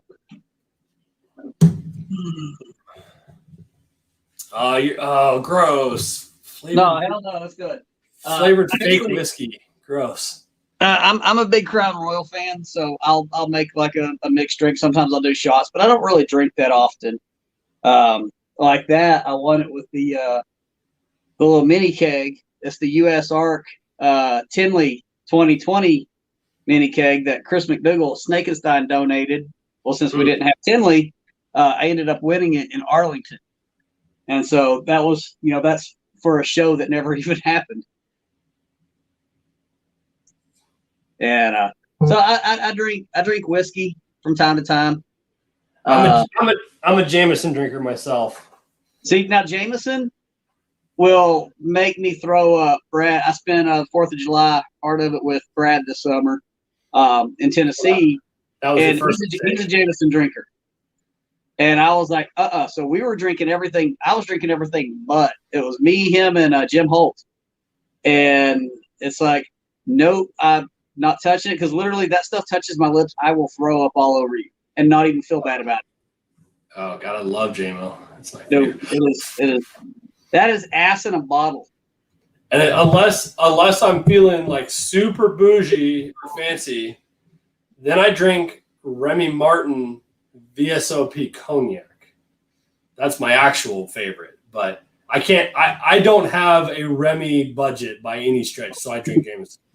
I mean, I like any of the Canadian whiskeys. I don't really do Jack Daniels or anything like that. I do like a good Pendleton. Yeah. But when it comes to beer, if I'm like, if if I go somewhere and they got their own custom beer on tap, I will give it a try. Absolutely. I like the nitro beers when you can find them. Yeah. Just because they're smooth. But, I usually just limit it to one unless, if I'm outside cooking, barbecuing, smoking meat or whatever, or even doing yard work, if it's hot, I like to drink beer. But for the most part, I don't even really drink that often. Have you ever had Cold Smoke? I had Cold Smoke. Cold Smoke. It's a brand of beer. No, I have not. It's a Scotch ale. That's a Montana-based beer, and it's probably my favorite of all.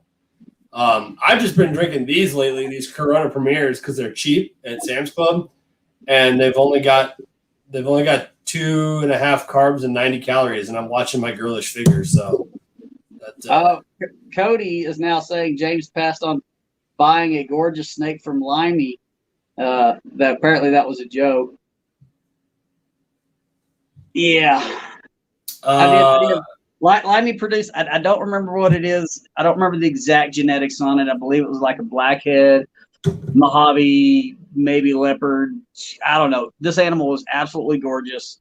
Whatever it was, it had cinnamon in it. Yes, everything Limey produces has cinnamon. That's right.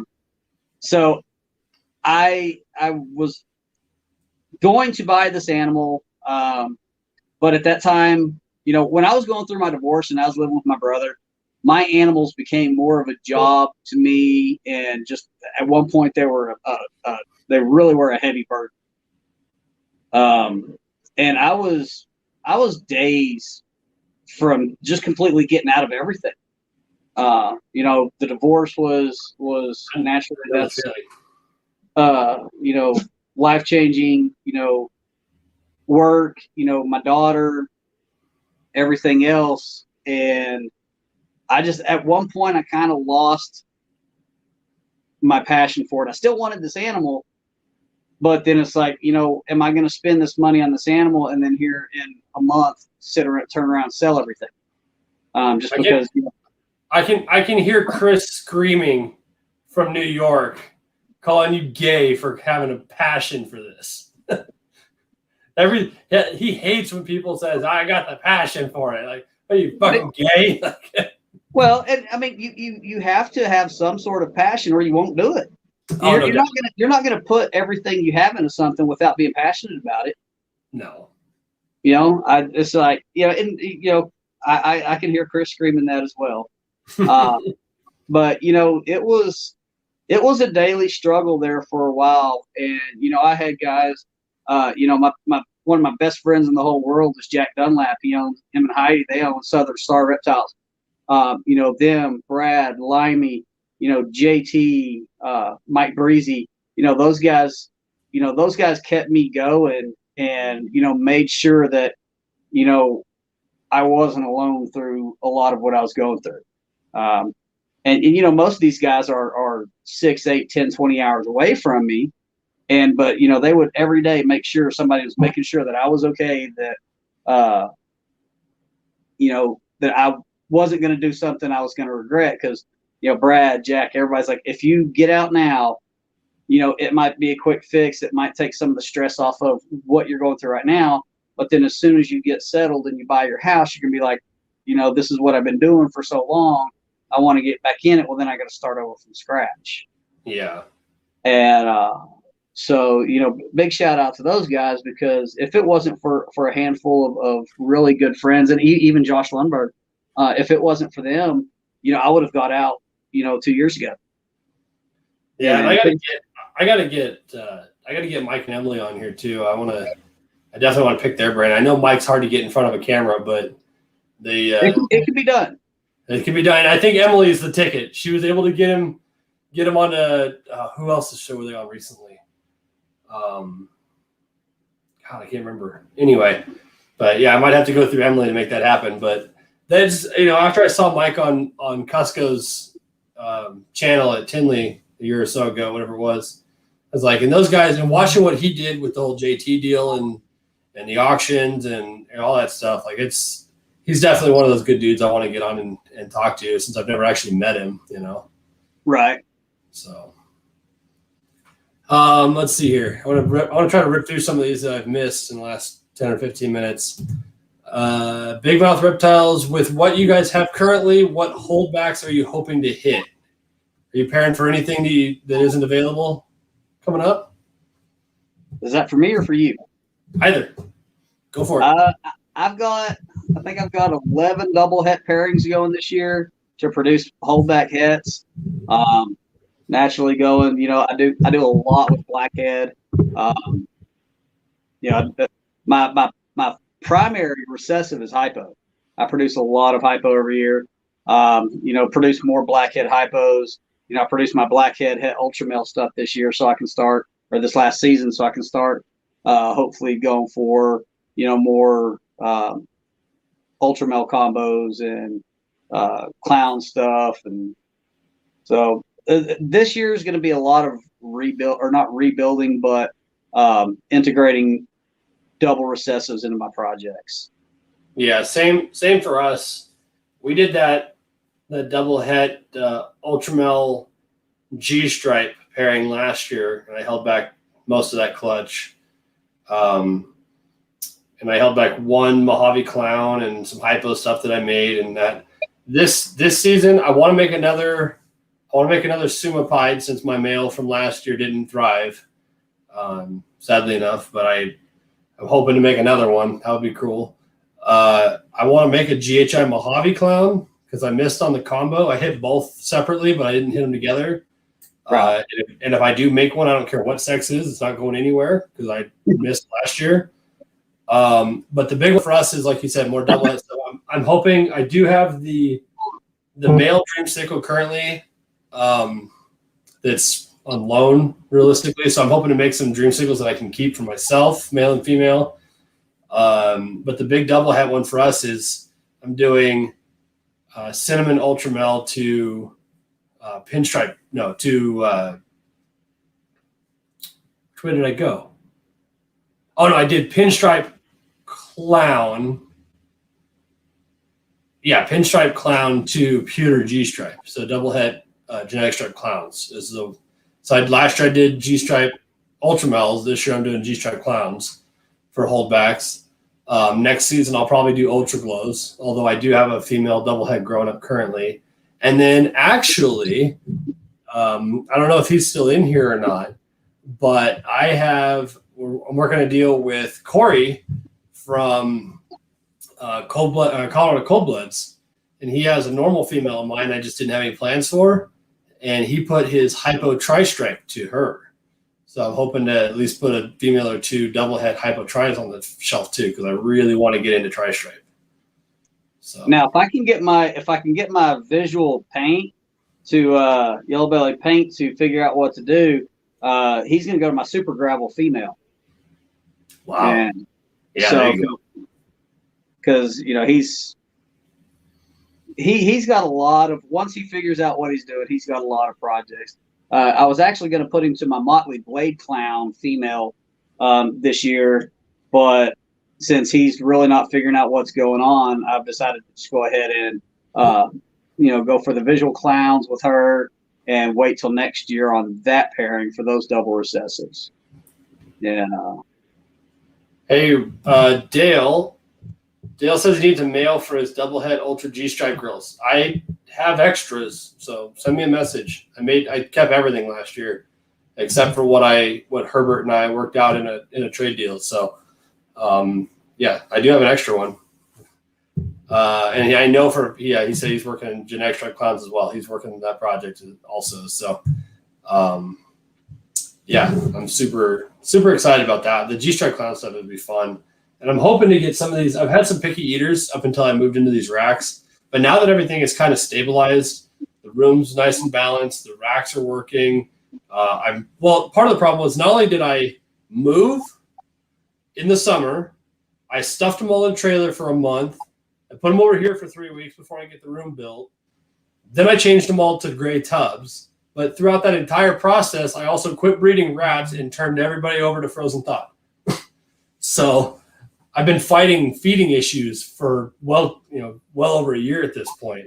So I've got girls that I'm like, come on, like, let's go, hurry up, because they're so sporadic, but they're finally starting to turn around. I've been experimenting with the Da Vinci Boa supplement thing that Billy was talking about for a while there, and it has turned a few of my girls around that are eating really well now. So I'm going to keep doing that.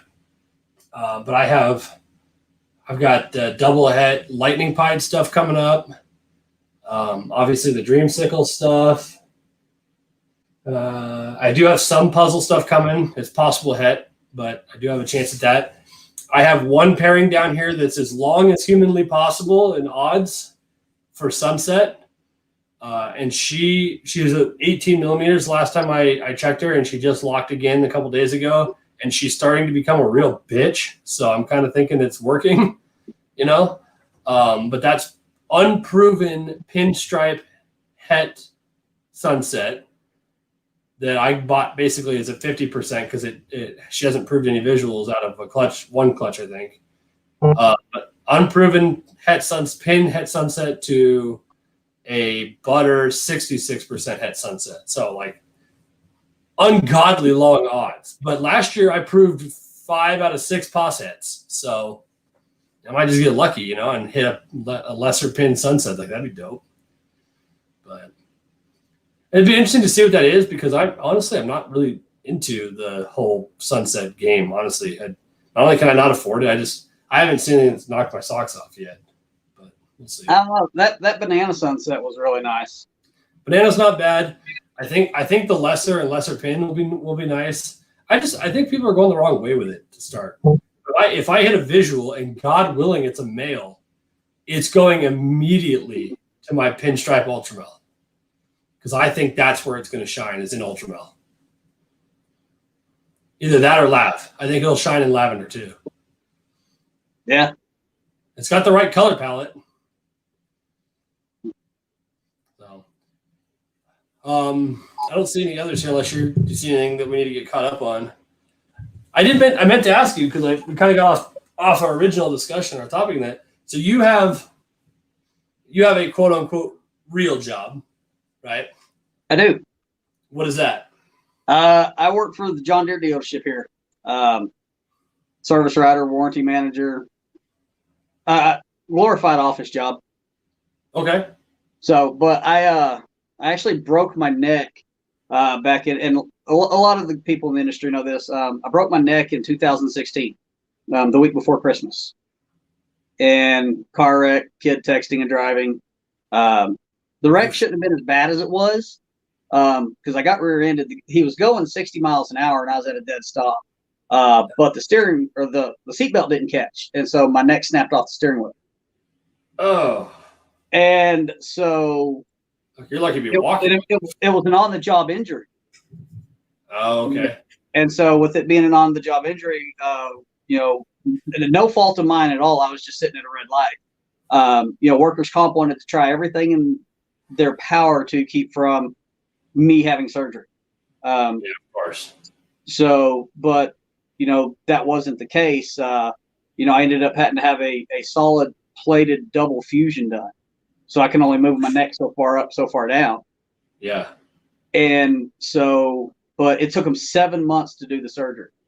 So basically I was like this for 7 months. By the time I had the surgery, I was walking with a cane, huge mess.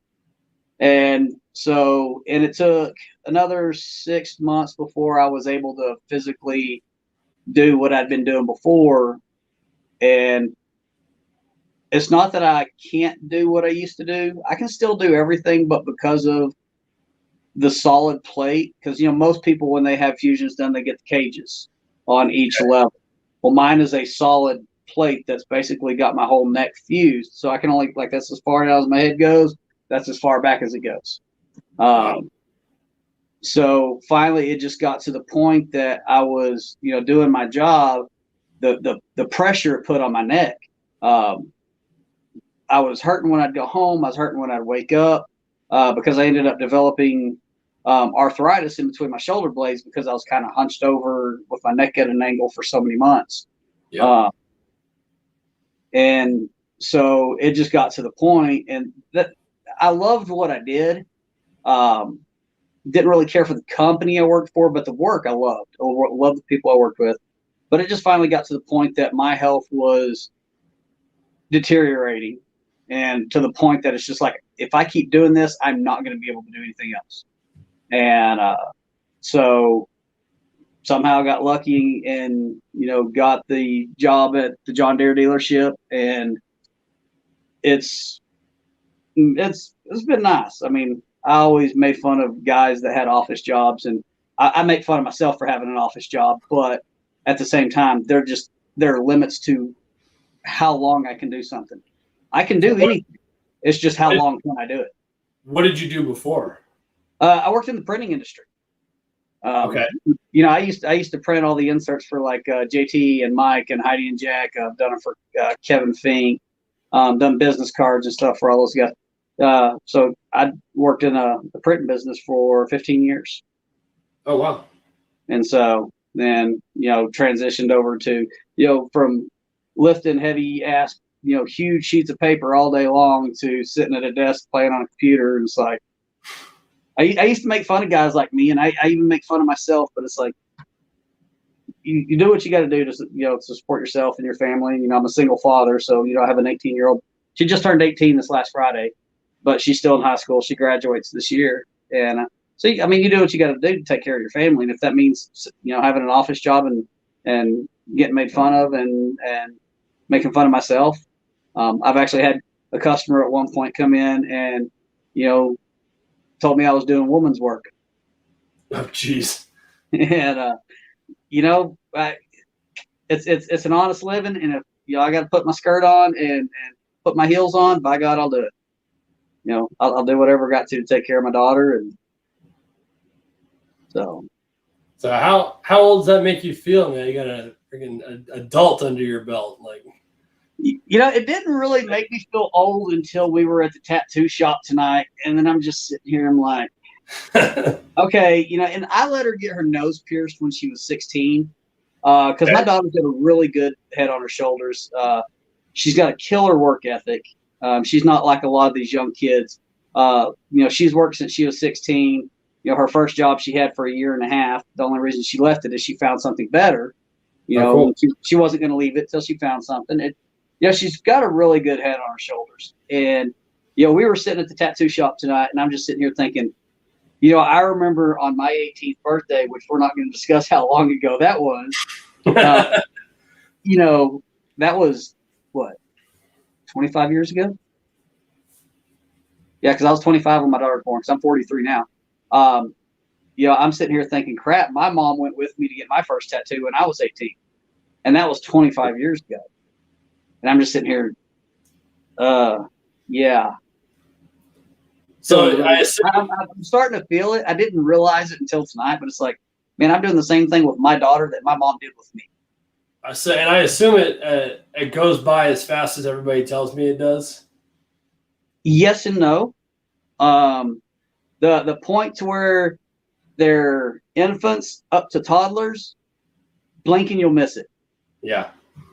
From toddlers till they're about,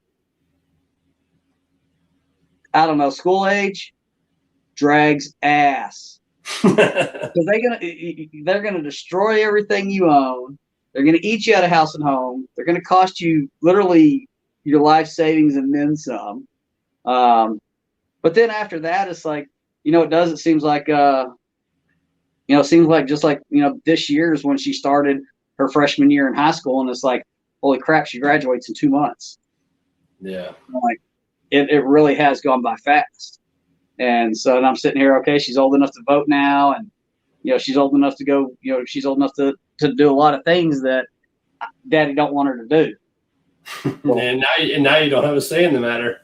Yeah, well, I mean, I have a say to an extent because she does live under my roof, and I do pay her bills, but it's like, it does. It goes by quick. And now I'm just thinking, now that she's 18, fixing to graduate, it's like, how much quicker is it going to go now? Yeah. Well, I mean, it's interesting because mine's 7 months, and we're expecting another the end of October. That'll be it for us. But I asked my dad the same thing. It's like, what is it like you have a 30-year-old kid now and a granddaughter? Like, how crazy is that? I mean, I can only imagine how quick that happened too. You know what I mean? Because 10 years ago, I left the house and went off to school, and then I came back from school because it didn't work, and then I left for the military, and I was gone, and then I came back to the military. Then I got into my new career, went to school again, and then I moved out here after living in Oklahoma for 4 months. And it's like, so 10 years ago, for the most part, I left, and I've kind of touched base every couple of years since then, just as around the corner, you know. But I can't imagine. Like, I've seen how fast this first 7 months is gone. And I'm like, dude, am I gonna wake up someday and I'm gonna have a 30-year-old daughter that's having kids too? Like, it's crazy. Yep. Yeah, it does go by quick, because I don't really view myself as old.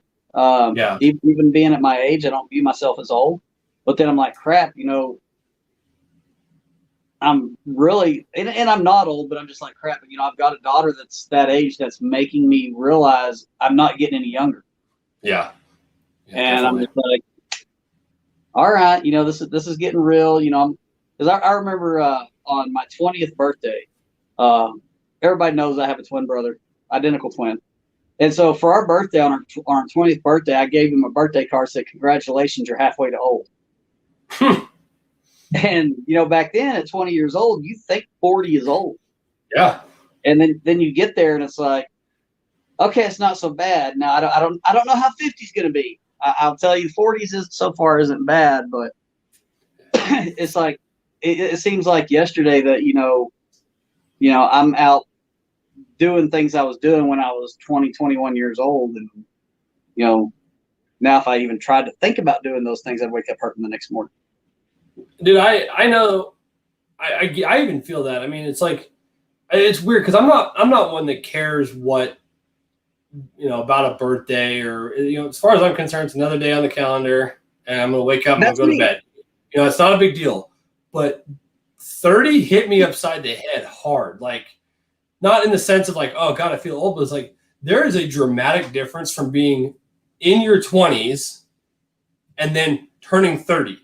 And especially since I turned 30 after my daughter was born, I was like, fuck, 30. And then you wake up and you're like, God, my back hurts. Like, my back's hurt since I was 22 years old because I screwed it up in the military. But I'm like, God, my back hurts. I'm like, my knees are shot. And I'm like, I don't move around like I used to. I'm like, I was fine last week. You know, it's like, you know, and everybody says 40 is going to do the same. And my dad turned 60 this year. And it's like, I'm like, fuck. And he's still, I mean, he just had shoulder surgery because he screwed up he's had problems with, he's actually had both shoulders worked on, but he screwed up his shoulder and like tore the ligament, whatever, went hunting anyway.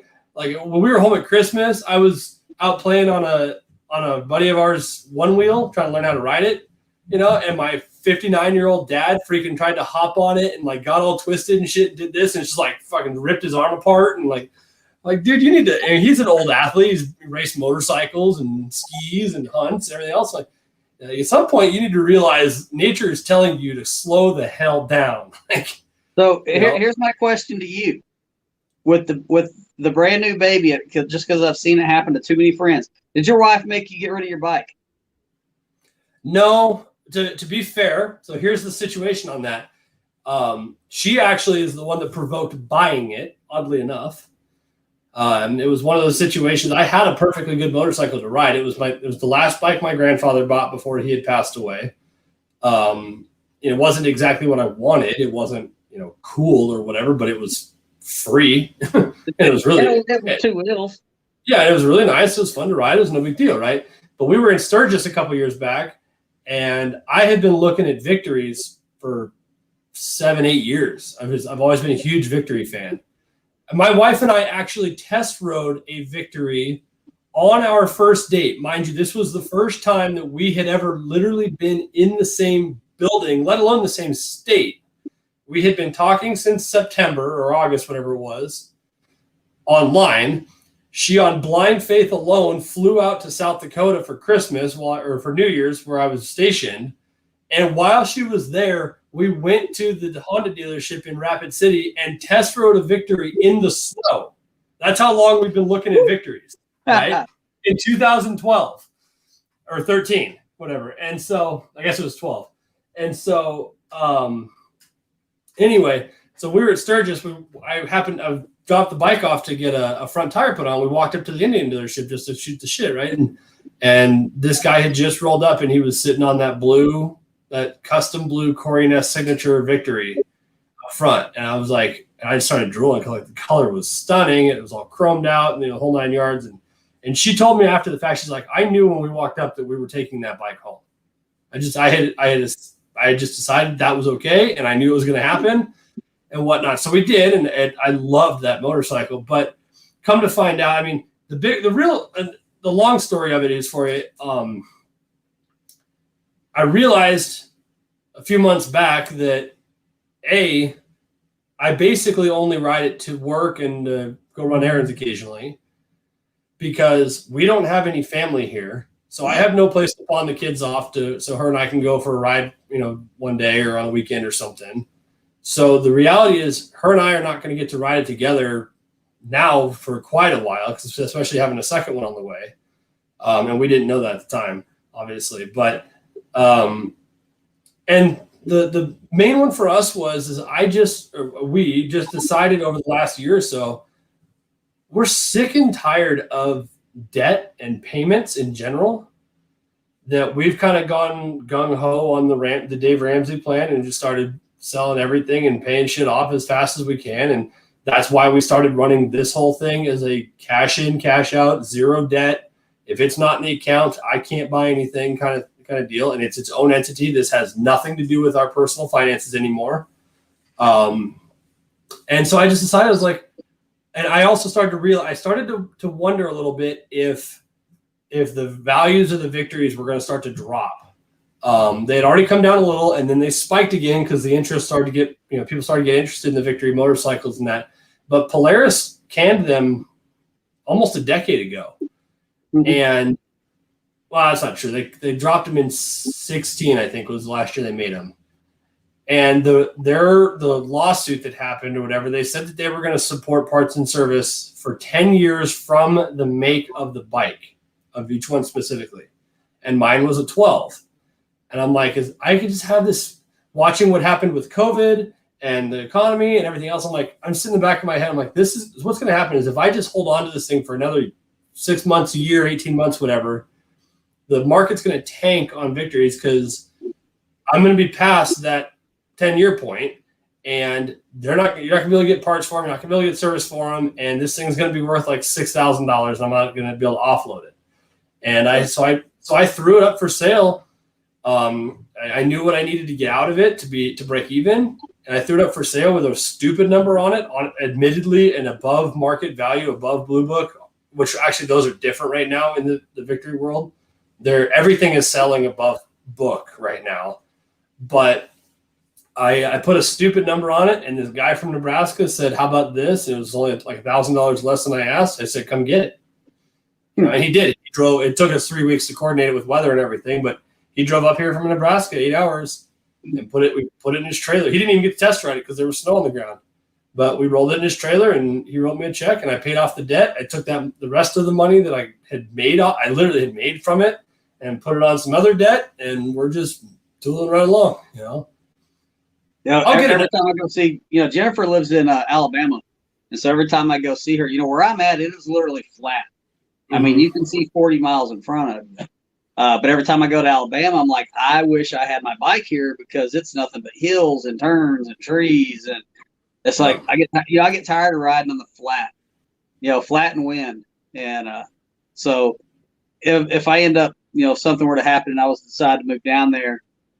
Do I sell my bike to, finance a move like that? Because, moving from Texas to Alabama would be an expensive move. Or do I just load that thing up and take it and enjoy it? But I'm sitting here, every time I talk to her, it's raining, it's raining, it's raining. I'm like, do I really want to, if I was there, do I really want to bike that bad? Because it would be raining all the time. I'll have another one. I certainly will. I mean, I've had a motorcycle I've been riding since I was old enough to walk in general.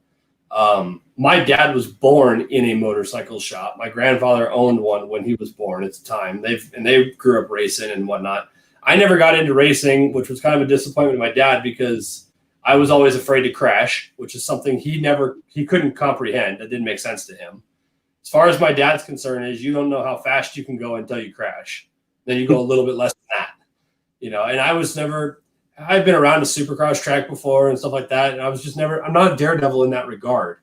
I rode BMX in that for a long time, but anyway, I've been riding my entire life, and then I got a motorcycle endorsement as soon as I got my driver's license, and I started riding an 800 Triumph Bonneville, actually, of all things. Nice. That was one of the bikes my grandpa had bought at the time. And then when I joined the military, while I was in tech school in Mississippi, I actually had my dad go pick up completely sight unseen. I never got to see it until I got home. I had him go pick up an 07 Gixxer 750 for me. And that was my first motorcycle that I had bought myself. And I've owned a bike ever since until, a month ago. Yeah. So I'll own another one for sure. I'll own plenty more. And my dad's got 11 in his garage, so I don't see why I can't, It's like. Well, I mean, just borrow one of his. Be like, I don't have to own one. I can just, hey, Dad, I'm going to fly down there and borrow one of yours and drive it back. Yeah, right. So. All right, boss. Well, it's been 2 hours, man. I always, I never set a time limit on these. My wife's like, you should do hour shows and then be done. But especially with the baby, she goes to bed as I start these, so it doesn't really matter how long I take. I try to shoot for like an hour and a half. It just never works out that way. But I appreciate you coming on and hashing it out, and I appreciate the kind words. Indeed, I mean, like I said, you and I have been rounds enough times to know what's up. But when I reached out to you about that whole deal a couple weeks back with that other guy that I'm not allowed to talk about, you. My bad. You had mentioned that you had been watching what was going on and that you're proud to see what we were doing. So I mean, I appreciate that, and that was cool that we've kind of been able to set that behind us. And Chandler's still here, and Chandler's been good to me in that. And I had our tiff, and we've been good ever since. I talk to him fairly regularly, and I know Brad's right up there with you. And it's been cool to have Limey in here. I'm convinced that you brought Limey along because I don't think Limey's ever watched one of my videos. So that's like having underground snake royalty in your chat. I adore that man. I love him. He's a great guy. He really is. Limey says it's hug time, apparently. Yeah. He's got my fucked up sense of humor. Well, I probably have his fucked up sense of humor. Legitimately though, one of the greatest guys in this industry. Like I know a lot of great people, and Limey is in my top 2. Limey had to make it clear to me that if he's giving you shit and it makes it seem like he's being a real dick to you, that's because he actually likes what you're doing, and that's his way of being affectionate. If he didn't give a shit, he wouldn't talk to you at all. So, at one point, me and Limey had been talking and everything, and I had posted because, I have more than just ball pythons. I have, I've got a caiman in my living room. I've got lychee geckos. I've got gargoyle geckos. I've got spiders. And I had posted a picture of my lychee one day, and this is when I was staying with my brother. And I wasn't by no means was I doing anything wrong. But Limey texted me and was like, hey, I know how long you've had these animals. They should be bigger. Well, apparently what I didn't realize is that the lychees are more particular to certain different things. And, he has helped me out over the years with geckos and the snakes and everything else. And it's like, because he does so much more than just snakes. He does lizards, he does turtles, geckos, and all kinds of stuff. And his knowledge is invaluable. My lychees went from a third the size they should be, even though they weren't eaten enough because they didn't like what I was feeding them. I didn't realize, I'm thinking, okay, I'm feeding them this. Well, I get a sample pack in the mail of every flavor of Pangea. They'd eat certain ones, but then the other one, they'd chow them down, and then they wouldn't even touch some of the others. So I kind of, okay, they like this. They do not like this. Don't buy this again. Because I'd have the big $100 bag of the stuff they don't like. And so I'm feeding them stuff they didn't like. They would eat it to survive. But they weren't growing. And then all of a sudden, they went from being this big to this big, wherever my camera's at, to huge in, like a year. It's like they took off. And, Limey has helped me out several times over the years. And he's literally top two, best guys in this industry. I told him I wanted to buy a gargoyle or a cresty, and he wouldn't sell me one. So I don't know what you're talking about. I've got a handful of animals from Limey. I've got 4 or 5 snakes from him, and I've gotten a gargoyle gecko from him. So, and everything that he produces is just, the quality of his animals is insane. And I picked up technically an animal I could have produced. I picked up a leopard lesser hypo from him this year. I could easily produce that because I've got all that, in visuals that I could just throw together and make more.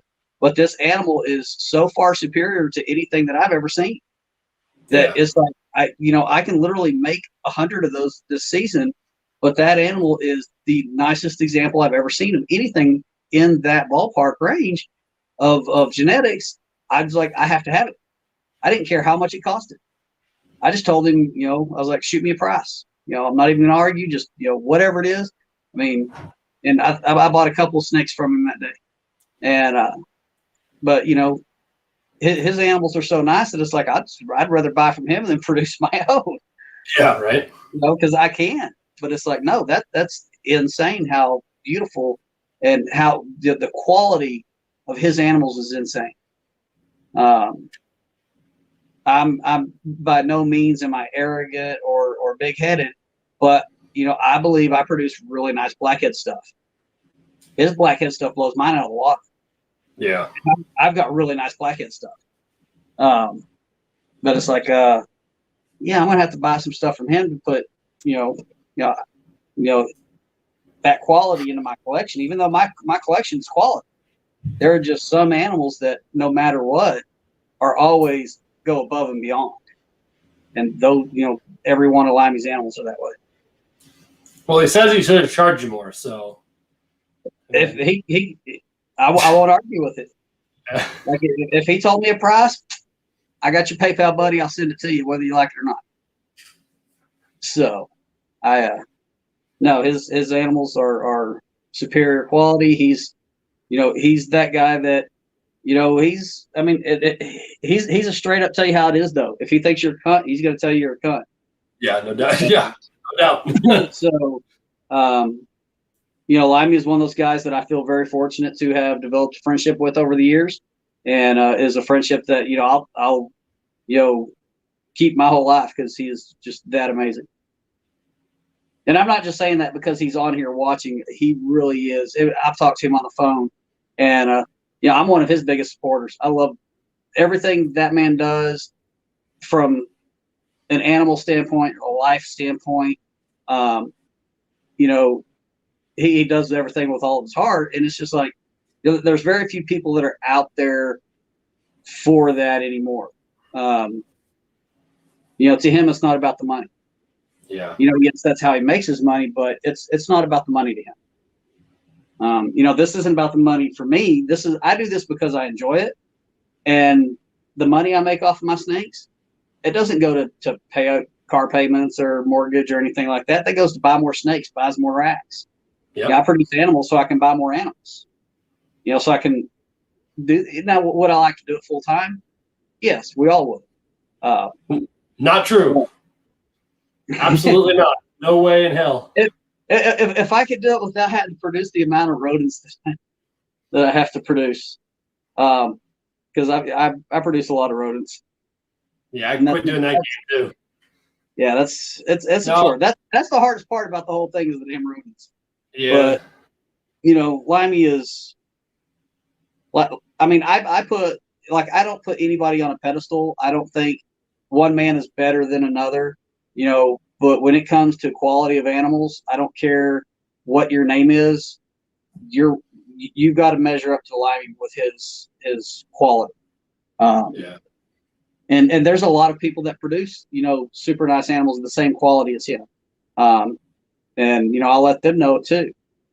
But everything I've seen from Limey, everything I've bought from Limey has just been insane. And same with I told you I'm good friends with Jack Dunlap. Dude, his animals are amazing. I bet half my room is stuff from him just because it's like, holy crap, I got to have that. Yeah, definitely. Some of the stuff they've got is insane for sure. Yeah. But I have to use this opportunity since you're now my gateway. By the way, Limey said, "Thank you. I'm humbled by your words." He still thinks I'm a cunt. I know this is never going to land, but I want to formally, while you're sitting here as a witness, put the invitation out to bring Limey on one of these podcasts for me to interview. So I think that would be super rad. The guy doesn't even have a profile picture on Facebook, but I think I'd love to get him out in front of the camera and just shoot the shit with him for a couple hours. I think that'd be super cool. So I will say good luck. Yeah, right. Exactly. Good. I wish you all the best of luck. I wish you more luck with that than I do your breedings. Yeah, exactly. That being said, I've already talked to Chandler, and he's on deck at some point. He's just obviously got he's got a lot of family stuff going on. Yeah, Limey said you can fuck yourself, not my thing. So yeah, that's about the response I was expecting. So there you go. Anyway, man, I'll let you go. I know it's getting late. Everybody's starting to kind of get bored with me. I'm surprised people hang out this long anyway. I've got a face for radio, so I'm not sure how anybody even showed up. Yeah, tell me about it. A face for radio and a voice for silent movies. Yeah, I hate calling this a podcast because they have to look at us, and you don't have to look at people when you listen to podcasts. But right, Anyway, and like I said, I really appreciate you coming on, and I do appreciate the support and coming around to back us, even though we were complete jackasses in the beginning. It's been a weird couple of years, that's for damn sure. It has for all of us. Yeah. But things have kind of come full circle, and as far as I'm concerned, we're cool. Have been for a while, just not been on that level where we really talk or anything like that. But yeah, we're cool. I just thought about it. Remember, so we had discussed a little bit before what spurred the whole messages I got from that other guy, right? Yeah. And I couldn't remember, it was so concerned about how I had brought him up in the podcast or whatever, and I was talking about a future podcast coming up. I just remembered what I had said that I guess pissed him off. I had told Brian, because I was plugging this show, I had told Brian that it's like so and so, regardless of what you think of the controversy, or whatever. That I was the same way. I stuffed my foot in my mouth, and James was shooting me down in that beginning, but I'm going to have him on in a couple of weeks on my show, and we're going to hash it out. Like that is literally the extent of the mention that I had made. And that's what it was about, was tonight, oddly enough. Well, so, I saw on his Instagram today that he had, passing in the family. And I've got nothing bad to say about him. I would like to,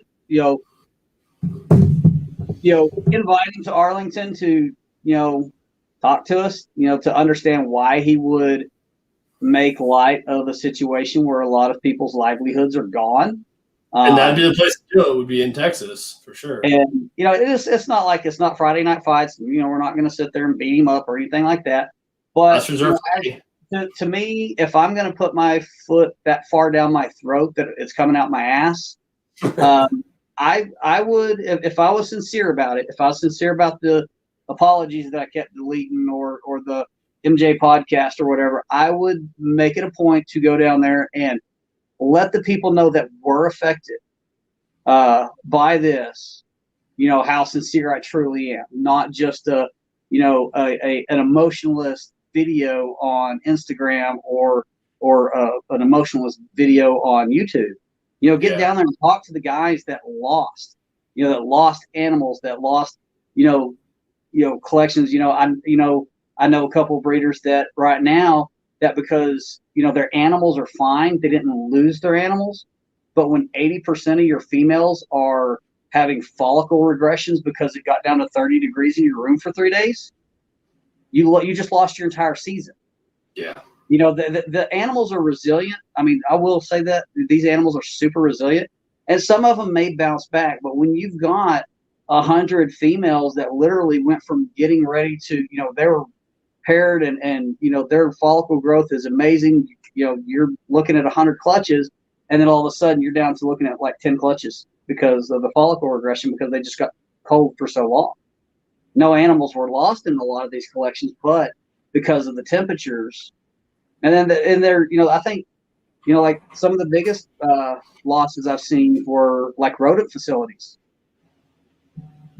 Just like Chris McDougall. I love that man. He lost his rodent facility because down where he lives, he's 5 hours south of me. They're not, their houses aren't built for cold weather like ours are. Yeah. And, their facilities and stuff like that. And, I know he lost all of his rodents, and it's like, what can we do to help as a community? What can we do to help? And, Josh immediately, he jumped on and got the the reptile relief going. Big shout out to Josh. I know him and Chandler posted, I'm wanting to say it was yesterday, but had raised over $40,000 for the reptile relief. And that money was distributed to breeders and stuff that, were greatly affected by it. And so I want to give, big shout out to Josh and Chandler both. I know there was somebody else involved, but having a complete brain fart. Tess, yeah. Tess with Double D Pythons, yeah. Those guys work tirelessly to, get these auctions done. They worked with John with Morph Market to, be able to have the animals on there because the page just kept getting shut down. So, big shout out to those guys for, being a beacon of light in this community when, there was negative going around about a bad situation. Those guys really stepped up, and, I love all of them to death. I know them all. Proud to call them my friends. I call them family, and they did, all of them just, and that's what we needed, that, something like that happens, natural disasters or, anything like that, that's when a lot of times you see the community come together. You do have your people that are, that cause the stink or whatever and have the negative things to say. But, times like this, you really do see the community come together. Because this, for me, was kind of like, Chase, when he had his, his brain tumor. When JT had his, fire, the community came together to help those two guys. The community came together to help, I don't remember how many people it was that, this reptile relief helped, but it was a lot of people, and it did a lot of good, and that's one thing I really like to see is, the camaraderie and the support that, we try to show each other, because there really is more good than there is bad, but it just seems like the good is overshadowed by the bad. Because 10 good deeds are erased by one, shitty person online or whatever. Because they want to see that aspect of it. They don't want to see, there was $50,000 raised for, this benefit or whatever. They want to see that, so and so is over here popping off at the mouth or doing whatever, talking badly about the people that were affected. And so. But yeah, big shout out to Tess, Josh, Chandler. Yes, I even gave you a shout out, Chandler, because you look good in the dress. I think Chandler dipped. He got tired of listening to me yammer. So, yeah. All right, boss. I'm gonna let you go. Cool. Like I said, I really appreciate it, and and we'll definitely stay in touch, and we'll have you back on later in the season and see how you're doing. We're gonna be down at the Herbs KC show here next weekend or weekend after next, I guess, whatever. But I'm hoping to get out to some of these other places and visit these people in person and shake hands and share a beer and that. Like, it's been, I'm gonna miss Tinley this year too, but I've missed Tinley 3 years in a row, and I don't get to go. It's all these people that have helped us get to where we are. It's been Arlington's the new Tinley. Yeah, it sure seems that way. Especially since you guys are all wide open now. So yes, we are. God bless America, right? God bless Texas. That's right. All right, boss. I'm going to set you aside for just a minute and sign out with everybody, and then we'll be good to go. Sounds good. All right, man. All right, thanks, Jason. All right, guys. Well, there you go. I'm sorry that dragged on longer than I expected, but huge thanks to James for sitting down and hashing it out. As I said, next weekend, so not this weekend, next weekend, the 27th, we're going to be at the Herbs KC show with Josh Lindbergh that we've been talking about all night. We're going to come out and visit and hang out. So we'll be there if you want to come by. And because of that, next Tuesday, there is no live stream. We're not going to be on because we're going to be on an airplane. So next Tuesday, nothing. The Tuesday after, the 30th, I may or may not do a show or a live. But if we do, it's going to be Will Morose at Royal Canadian Reptiles. So I'm working with Will. I've got him tentatively on the schedule. That's the day after we get back from our trip. So if that all works out well, then we will do a show on the 30th with Will. Excuse me. If not, the first weekend in April is Doug Knacker. He wanted to come on from Hissy Fit Reptiles and kind of tell his story. So either way, make sure you're subscribed. I appreciate you guys hanging out with us. And I'll see you in the next one. If you're out in the KC area next week, let us know. We're going to be there. All right, guys. See ya.